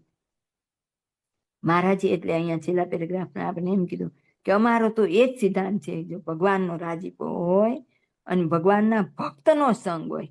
ભગવાનનો સંગ નથી કીધો, પહેલું કીધું ભગવાનનો રાજીપો. આટલી બધી વાત આપણે આગળ જોઈ તો કે ભગવાન રાજી શેમાં થાય? ભગવાનના ભક્તની સેવામાં રાજી થાય. બરાબર. અને આગળ આપણને એવું કહી દીધું કે ભગવાનના ભક્તનો સંગ હોય. પહેલો રાજીપો એટલે ભગવાનના ભક્તની ચાકરી કરીએ એટલે રાજીપો મળે. બીજું ભગવાનના ભક્તનો સંગ હોય તો ભગવાનથી અનંત વર્ષ સુધી છેટે રહીએ તો પણ મનમાં શોક ન થાય. અને ભગવાનની પાસે રહેતા હોઈએ ને ભગવાનનો રાજીપો ન હોય તો કે હું સારું જાણતો નથી. ભગવાનની નજીક જીવા ખાચરે હતા, નિર્વિકલ્પાનંદે હતા, અલયા ખાચરે હતા, બધા હતા. તો એ શું થયું? કોઈને એવી પ્રાપ્તિ નહોતી, ભગવાનની નજરે જોયા. એવી જ રીતે કૃષ્ણ અવતારમાં દુર્યોધનની એ નજીક જ હતા. સૈન્ય લડે એમાં અર્જુનને તો કૃષ્ણ પાછળ બેઠેલા પીઠ દેખાય, પણ દુર્યોધનને તો હામાં આખા કૃષ્ણના દર્શન થાય. તો એ શું પ્રાપ્તિ થઈ? એવી રીતે છેટે રહેશે કે નજીક એ નહીં, પણ ભગવાનને રાજી કરવા હોય એને ભગવાનના ભક્તને રાજી કરવા. એટલે અહીં કીધું ભગવાનનો જેમ રાજીપો હોય તેમ જ કરવું, અને જેમ ભગવાનનો રાજીપો હોય તેમ જે ન કરે તેને ભગવાનના માર્ગ થકી પડ્યો જાણવું. એટલે એમ કીધું કે સામસામી શ્રાપ થયા ને પડ્યા એટલે એમ કે અહીંયાથી તો પડવાનો કોઈ રિવાજ નથી ને એમાં અક્ષરધામમાંથી નથી. તો એ પછી આપણને સમજાવ્યું કે સાધન દશામાંથી જ આપણે પડેલા જાણો. અને એટલે આપણને કીધું છે મન કર્મ વચને જ્યારે ભગવાનના ભક્તનો દ્રોહ સહેજે થઈ જાય ત્યારે એક દંડવત અધિક કરવો. એ શા માટે કીધું હતું? એ તો ભૂલ થઈ ત્યારે, પછી તો જે સ્વભાવ પડી ગયો એ પ્રમાણે આપણે થઈ જાય, પછી એનો સુધારો કરવો પડે ને કે ના મારે એનું ખરાબ થાય એવું નથી કરવાનું. તો અહીં ચોખ્ખું જ કહી દીધું કે એને પડ્યો જાણવો ને જેને ભગવાનના ભક્તનો સંગ છે, ભગવાનનો રાજીપો છે અને મર્ત્ય લોકમાં છે તો પણ ભગવાનના ધામમાં જ છે, જેની ઉપર રાજીપો છે અને જે નિષ્ઠાપૂર્વકની પ્રમાણિકપણાની સેવા કરે છે તો કે ભગવાન એનાથી દૂર હોય કે નજીક હોય રાજી જ છે. પછી હું સિંહાસન લૂછું તોય રાજી છે અને સંડાસ બાથરૂમ ધોવું તો વિશેષ રાજી છે. પણ એ વખતે આપણે ભૂલી જઈએ છીએ કે ના, સિંહાસનની સેવા તો હું જ કરું તો ન મેળ પડે. કેવળ ને કેવળ આપણું લક્ષ મહારાજનો રાજીપો, બસ. આથી વધારે લક્ષ હોવું જ ન જોઈએ. મારા તારાનો ભેદ તો આટલો ન ચાલે. એવી સેવાની ફળશ્રુતિ જોઈએ એવી થતી નથી. અને જો ભગવાનનો રાજીપો નથી, ભગવાનના ધામમાં છે ને ભગવાનનો રાજીપો નથી, ભગવાનના ભક્ત ઉપર ઈર્ષ્યા છે, જો આગળ ક્યાંય નહોતું આવ્યું, હવે અહીંયા ભગવાનના ભક્તને ઈર્ષ્યા આવી તો તે ભક્ત ભગવાનના ધામમાંથી પણ જરૂર હેઠો પડશે. અક્ષરધામમાં ગયા પછી પડાતું નથી, પણ ત્યાં જવાતું જ નથી. એમ અહીંયા ઈર્ષ્યા આવે છે ત્યારે આપણાથી ત્યાં પહોંચાતું જ નથી. જેમ રાધિકાજીને હતું કે કૃષ્ણ કેમ રાજી રહે, તો કે ગોપીઓના ઘરનું કામ કરીને ગોપીઓને મોકલવા તૈયાર થાય, એવી ભાવના આપણામાં હોવી જોઈએ કે તમને આ સારું આવડે, તમે કરો, આ સેવામાં તમે લાયક છો, તમે કરો, હું જ કરી લઉં, કે મારા જે છે એની પાસે કરે નહીં. આ બધું સમજણ સાથે જ આગળ વધવું પડે, અને ત્યારે ભગવાનનો રાજીપો આપણી ઉપર થાય. માટે અમારે તો ભગવાનનો રાજીપો થયા સારું. હવે શું કરવું? જન્મોજન્મ ભગવાનના ભક્તની જ સેવા કરવી. આ મહારાજ કહે છે, ભગવાનની નહીં, ભગવાનના ભક્તની. તો બાપાની મૂર્તિ રાખીએ ને હજી તો મરચા લાગે, પણ અહીં તો ભગવાનના ભક્તની જ સેવા કરીશ. પાછ કે મહારાજ એમ કે આ અમારો નિશ્ચય છે, તો કે જેમ અમારો નિશ્ચય છે એવો તમારે પણ નિશ્ચય કરવો. પાછા આપણને મહારાજ કહે કે જો મેં મારા અંગની બધી વાત કરી, અને તમે જો મને રાજી કરવા ઈચ્છતા હોય તો જેવું અંગ મારું છે એવું તમે પણ કરજો. તો કે પછી બધા સંતો અને હરિભક્તો હતા એ બધા હાથ જોડીને પછી મહારાજને કીધું કે અમારે પણ એવો જ નિશ્ચય છે. અને બધાએ મહારાજને પગે લાગીને બેઠા. અને પછી મહારાજ શું કહે છે એમ, આ અમે જે વાર્તા કરી તે કેવી છે? વેદશાસ્ત્ર, પુરાણ આદિ કલ્યાણાર્થે પૃથ્વીને વિશે શબ્દ માત્ર, શાસ્ત્ર માત્ર નહીં, આખી પૃથ્વીની ઉપર જેટલા શબ્દ છે એ સર્વેનું શ્રવણ કરીને તેનો સાર કાઢીને આ વાર્તા અમે લખીશ. બધા જ શાસ્ત્રને અમે શ્રવણ કર્યા, અને બધાનો નિચોડ અંતે એક જ આવ્યો. શું? તો કે ભગવાનના ભક્તની સેવા. તો કે પૂર્વે જે મોક્ષને પામી ગયા છે, અને હવે જે પામશે, અને હમણાં જે મોક્ષને માર્ગે ચાલ્યા છે, તે સર્વેને આ વાર્તા છે તે જીવન દોરી રૂપ છે. જીવન દોરી, માછલું હોય એને જળ જીવન છે કે એમાંથી બહાર નીકળે એટલે તરત મરી જાય, એમ સત્સંગી માત્ર છે એની જીવન દોરી ભગવાનના ભક્તનો સંગ, સેવા, પ્રસંગ. આ નથી થતો તો કે એ પણ આવી રીતે બહાર નીકળી જાય છે અને મરી જાય છે. મરી જાય મતલબ સત્સંગ માર્ગમાંથી પડી જાય છે, જે આગળ મહારાજે આપણને કીધું. જય સ્વામિનારાયણ. રહસ્યાર્થ પ્રદીપિકા ટીકામાં કૃપા વાક્ય એક છે. તેમાં શ્રીજી મહારાજે કહ્યું છે, જે અમે દયાળુ છીએ, પણ અમારા ભક્તનો દ્રોહ કરે તેનો અભાવ આવે છે, અને રાજી થયાનો અને કુરાજી થયાનો તપાસ કરીને રાજી કુરાજી થઈએ છીએ. અને અમારા ભક્તની ભક્તિ એટલે સેવા કરવી એ ગુણ જેમાં ન હોય તેની મોટપ શોભે નહીં. અને અમારા ભક્તની સેવાથી રૂડું થાય છે, અને દ્રોહથી ભૂંડું થાય છે. ને અમારા ભક્તની સેવા કરે તેના પર અમે રાજી થઈએ છીએ, અને દ્રોહ કરે તે પર કુરાજી થઈએ છીએ. અને જેના પર અમારો રાજીપો હોય તે મૃત્યુલોકમાં છે તો પણ અમારા ધામમાં જ છે, અને જેના ઉપર અમારો રાજીપો નથી તે અમારા ધામમાંથી પણ પડશે. 5 બાબતો છે. પ્રશ્ન પહેલો, ત્રીજી બાબતમાં અમે અમારા ભક્તની ભક્તિ કરીએ છીએ એમ કહ્યું, તે શ્રીજી મહારાજ શી ભક્તિ કરતા હશે? ઉત્તર 1, પોતાના ભક્તની કાળ, કર્મ, માયા થકી રક્ષા કરીને પોતાના ધામમાં લઈ જઈને પોતાનું સુખ આપે છે એ ભક્તિ કહી છે. પ્રશ્ન 2, અમારા ભક્તની ભક્તિ કરવી એ ગુણ જેમાં ન હોય તેની મોટપ શોભે નહીં એમ કહ્યું, તે ભક્તિ કઈ જાણવી? ઉત્તર 2, આ ઠેકાણે ભક્તિ એટલે સેવા કહી છે. તે સેવા કઈ? તો જેમ શ્રીજી મહારાજને અર્થે થાળ કરીને જમાડી, તેમ શ્રીજી મહારાજના ઉત્તમ ભક્તને અર્થે પણ થાળ કરીને તેમને જમાડે. અને શ્રીજી મહારાજને અર્થે જેમ 5 રૂપિયાનો ખર્ચ કરે તેમ તે ભક્તને અર્થે પણ કરે. ને સંત માદા હોય તો તેનું માથું દાબે, પગ દાબે, નવરાવે. તે ભક્તિ જેમાં ન હોય તેને વિશે કોઈ જાતની મોટપ શોભે નહીં. પ્રશ્ન 3, 5મી બાબતમાં જેના ઉપર અમારો રાજીપો છે તે મૃત્યુલોકમાં છે તો પણ ધામમાં જ છે, અને ધામમાં છે તો પણ અમારો રાજીપો નથી તો ધામમાંથી પડશે એમ કહ્યું. તે શ્રીજી મહારાજના ધામમાંથી પડવાની રીત નથી, માટે તે મૃત્યુલોક અને ધામ શું સમજવું?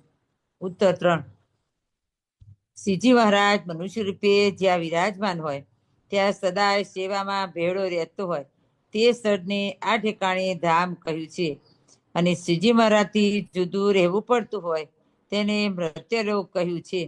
અને જે શ્રીજી મહારાજથી જુદો રહીને સંતની સેવા કરતો હોય ને તેના પર શ્રીજી મહારાજનો રાજીપો હોય તો તે અક્ષરધામમાં જાય.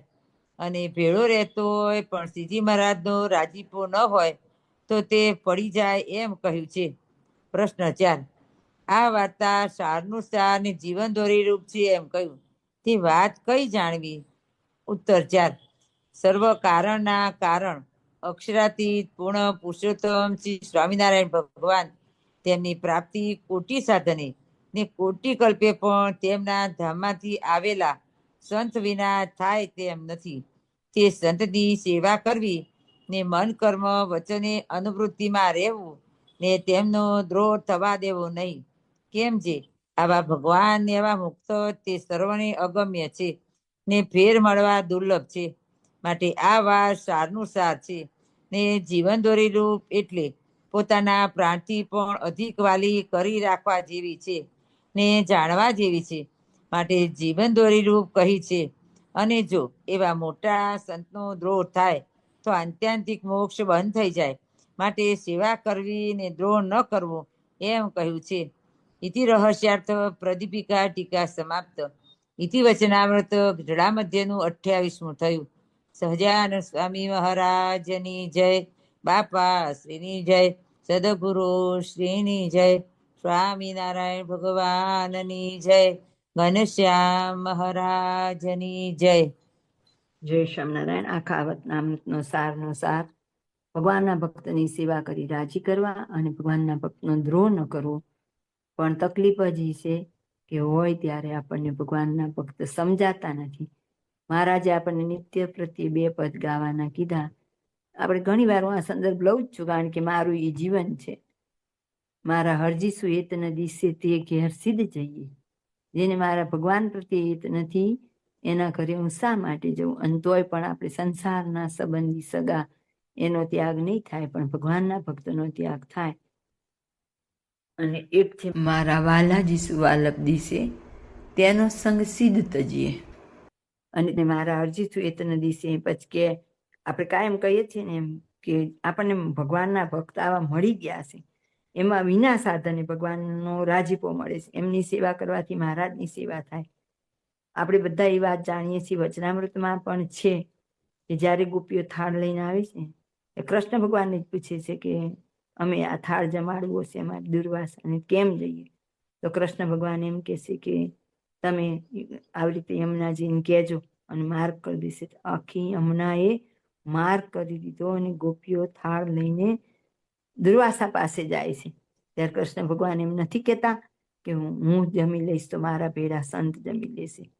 મહારાજે આપણે કીર્તન છે ઘણા આને છે ને આમ સૂક્ષ્મમાં નથી જોતા ને એટલે ઉપર ઉપરથી એમ હોય કે મહારાજ જમે એમાં બધા આવી ગયા, કે નહીં, એવું વચન ક્યાંય છે જ નહીં.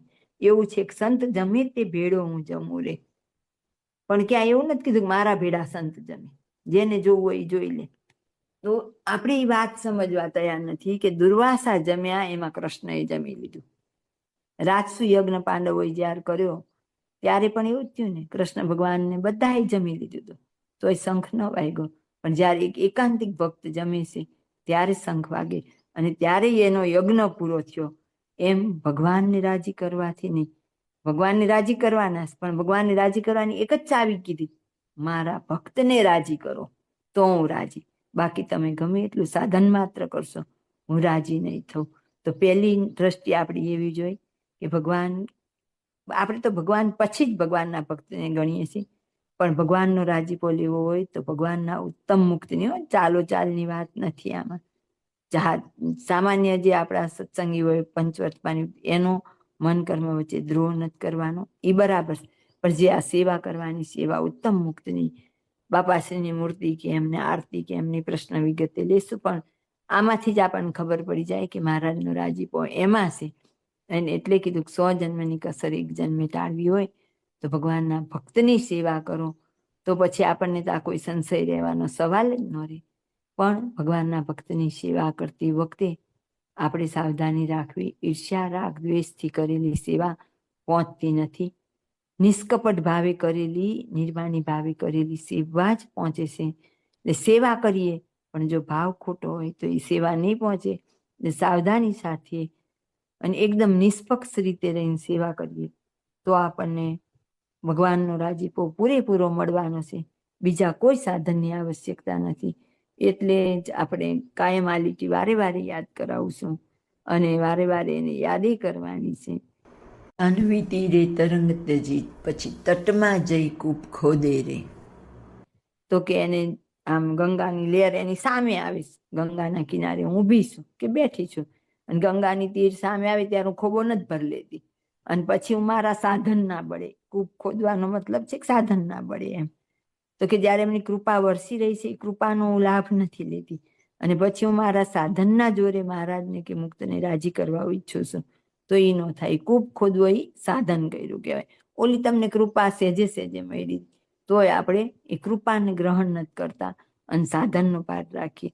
બાપાજી શ્રી આપણને બહુ સ્પષ્ટ સમજાયું છે, સાધન નથી કરવાના એવું નથી, સાધન કરવાના પણ કેવળ પ્રભુ પ્રસન્નતા અર્થે. એ વાત આપણે ભૂલી જઈએ છીએ. એટલે સાધનના ભાર વગર સાધન તો કરવાના જ છે. સાધન શેના માટે કરવાના? તો કે આ આપણું અનંત જન્મથી વિષયોમાં રખડતું મન જો સાધનમાં પ્રવૃત્ત નહીં રાખીએ તો એ વિષયોમાં પ્રવૃત્ત થઈ જશે. એને તો ચિત્તને તો ચોંટવાનો સ્વભાવ છે, નકારી વસ્તુમાં એ ચોંટશે. એટલે હજી અનંત જન્મમાં જે ઢાળો નથી પડેલો એ ઢાળો પાડવા માટે અને માયામાંથી જીવને બચાવવા માટે પ્રભુ પ્રસન્નતાના સાધન રૂપે આપણા મનને એન કેન કોઈ પણ સાત્વિક પ્રવૃત્તિમાં જોડવાનો પ્રયત્ન કરવાનો, પણ કેવળ ને કેવળ પ્રભુ પ્રસન્નતા અર્થે સાધન કરવાના. એ વાત આપણને બરાબર ધ્યાન રહેવી જોઈએ. કીર્તનોમાં પણ સંતનો મહિમા ઘણો કીધેલો છે આપણને, બધે જ સંતનો મહિમા એવો છે. આજે જે આપણે શરૂઆતમાં કીર્તન વાગ્યું, સાધુ સોહી નાવ સંસાર મેં, તો કે આ માયારૂપી સમુદ્ર તરવો છે તો એની નાવ શું છે? તો જો ત્યાંય શું કીધું? નાવ તરીકે સંત કીધા, સાધુ. સાધુ એટલે ભગવું કપડું નહીં માનવાનું, એ ડૂબાડે એવા કોઈ ન ડૂબાડે. આ તો જેની પૂર્ણ સ્થિતિ છે એની જ વાત માનવાની છે. બાકી પછી આંધળી પટ્ટી પાડીને બેસી જઈએ તો મહારાજે મધ્યના 60માં કહી દીધું, બધાય સાધુ સરખા બોલે ને તે અડધો વિમુખ. એટલે એવું બોલીએ તો આપણને અડધા વિમુખમાં મૂકી દે મહારાજને. એટલે પહેલા વિચારી લેવું, વિવેક હોવો જોઈએ આપણામાં. અને આપણે ત્રોહ મોટે ભાગે તો જાણવા છતાંય બીજાની શરમમાં, બીજાને સારા થવા, અને આપણે બધા શું કરતા હોય તો કે ભગવાનના ભક્તનો દ્રોહ. આપણને તો મામા એવું કીધું છે કે જ્યાં આપણું ઉપજેવું ન હોય તો શું કરવું? તો કે મૌન પ્રતિકાર કરીને ખસી જવું. જો આપણે ત્યાં રહીએ તો આપણે માળા ફેરવવી પડે. આટલું બધું આપણને મામા જેવા મામા કહી જાય તોય વાત સમજાય નહીં અને ત્રોહ થાય. આપણે તો મહારાજ અને મુક્તોના ચરણોમાં પ્રાર્થના કરીએ કે આપણી બુદ્ધિ એવી નિર્મળ રાખે કે સાધન કંઈ ન થાય તો કંઈ નહીં, પણ મન કર્મ વચને કોઈ એવા ભગવાનના ભક્તનો દ્રોહ કે અનાદર આપણાથી ન થાય. ખાસમાં ખાસ જો કદાચ રાજી નહીં થાય ને તોય વાંધો નહીં, પણ કુરાજી તો ભૂલે ચૂકે ન થાય એવો આપણે પ્રયત્ન કરીએ. એવી મહારાજ અને મુક્તોના ચરણોમાં પ્રાર્થના કરીએ. જય સ્વામિનારાયણ.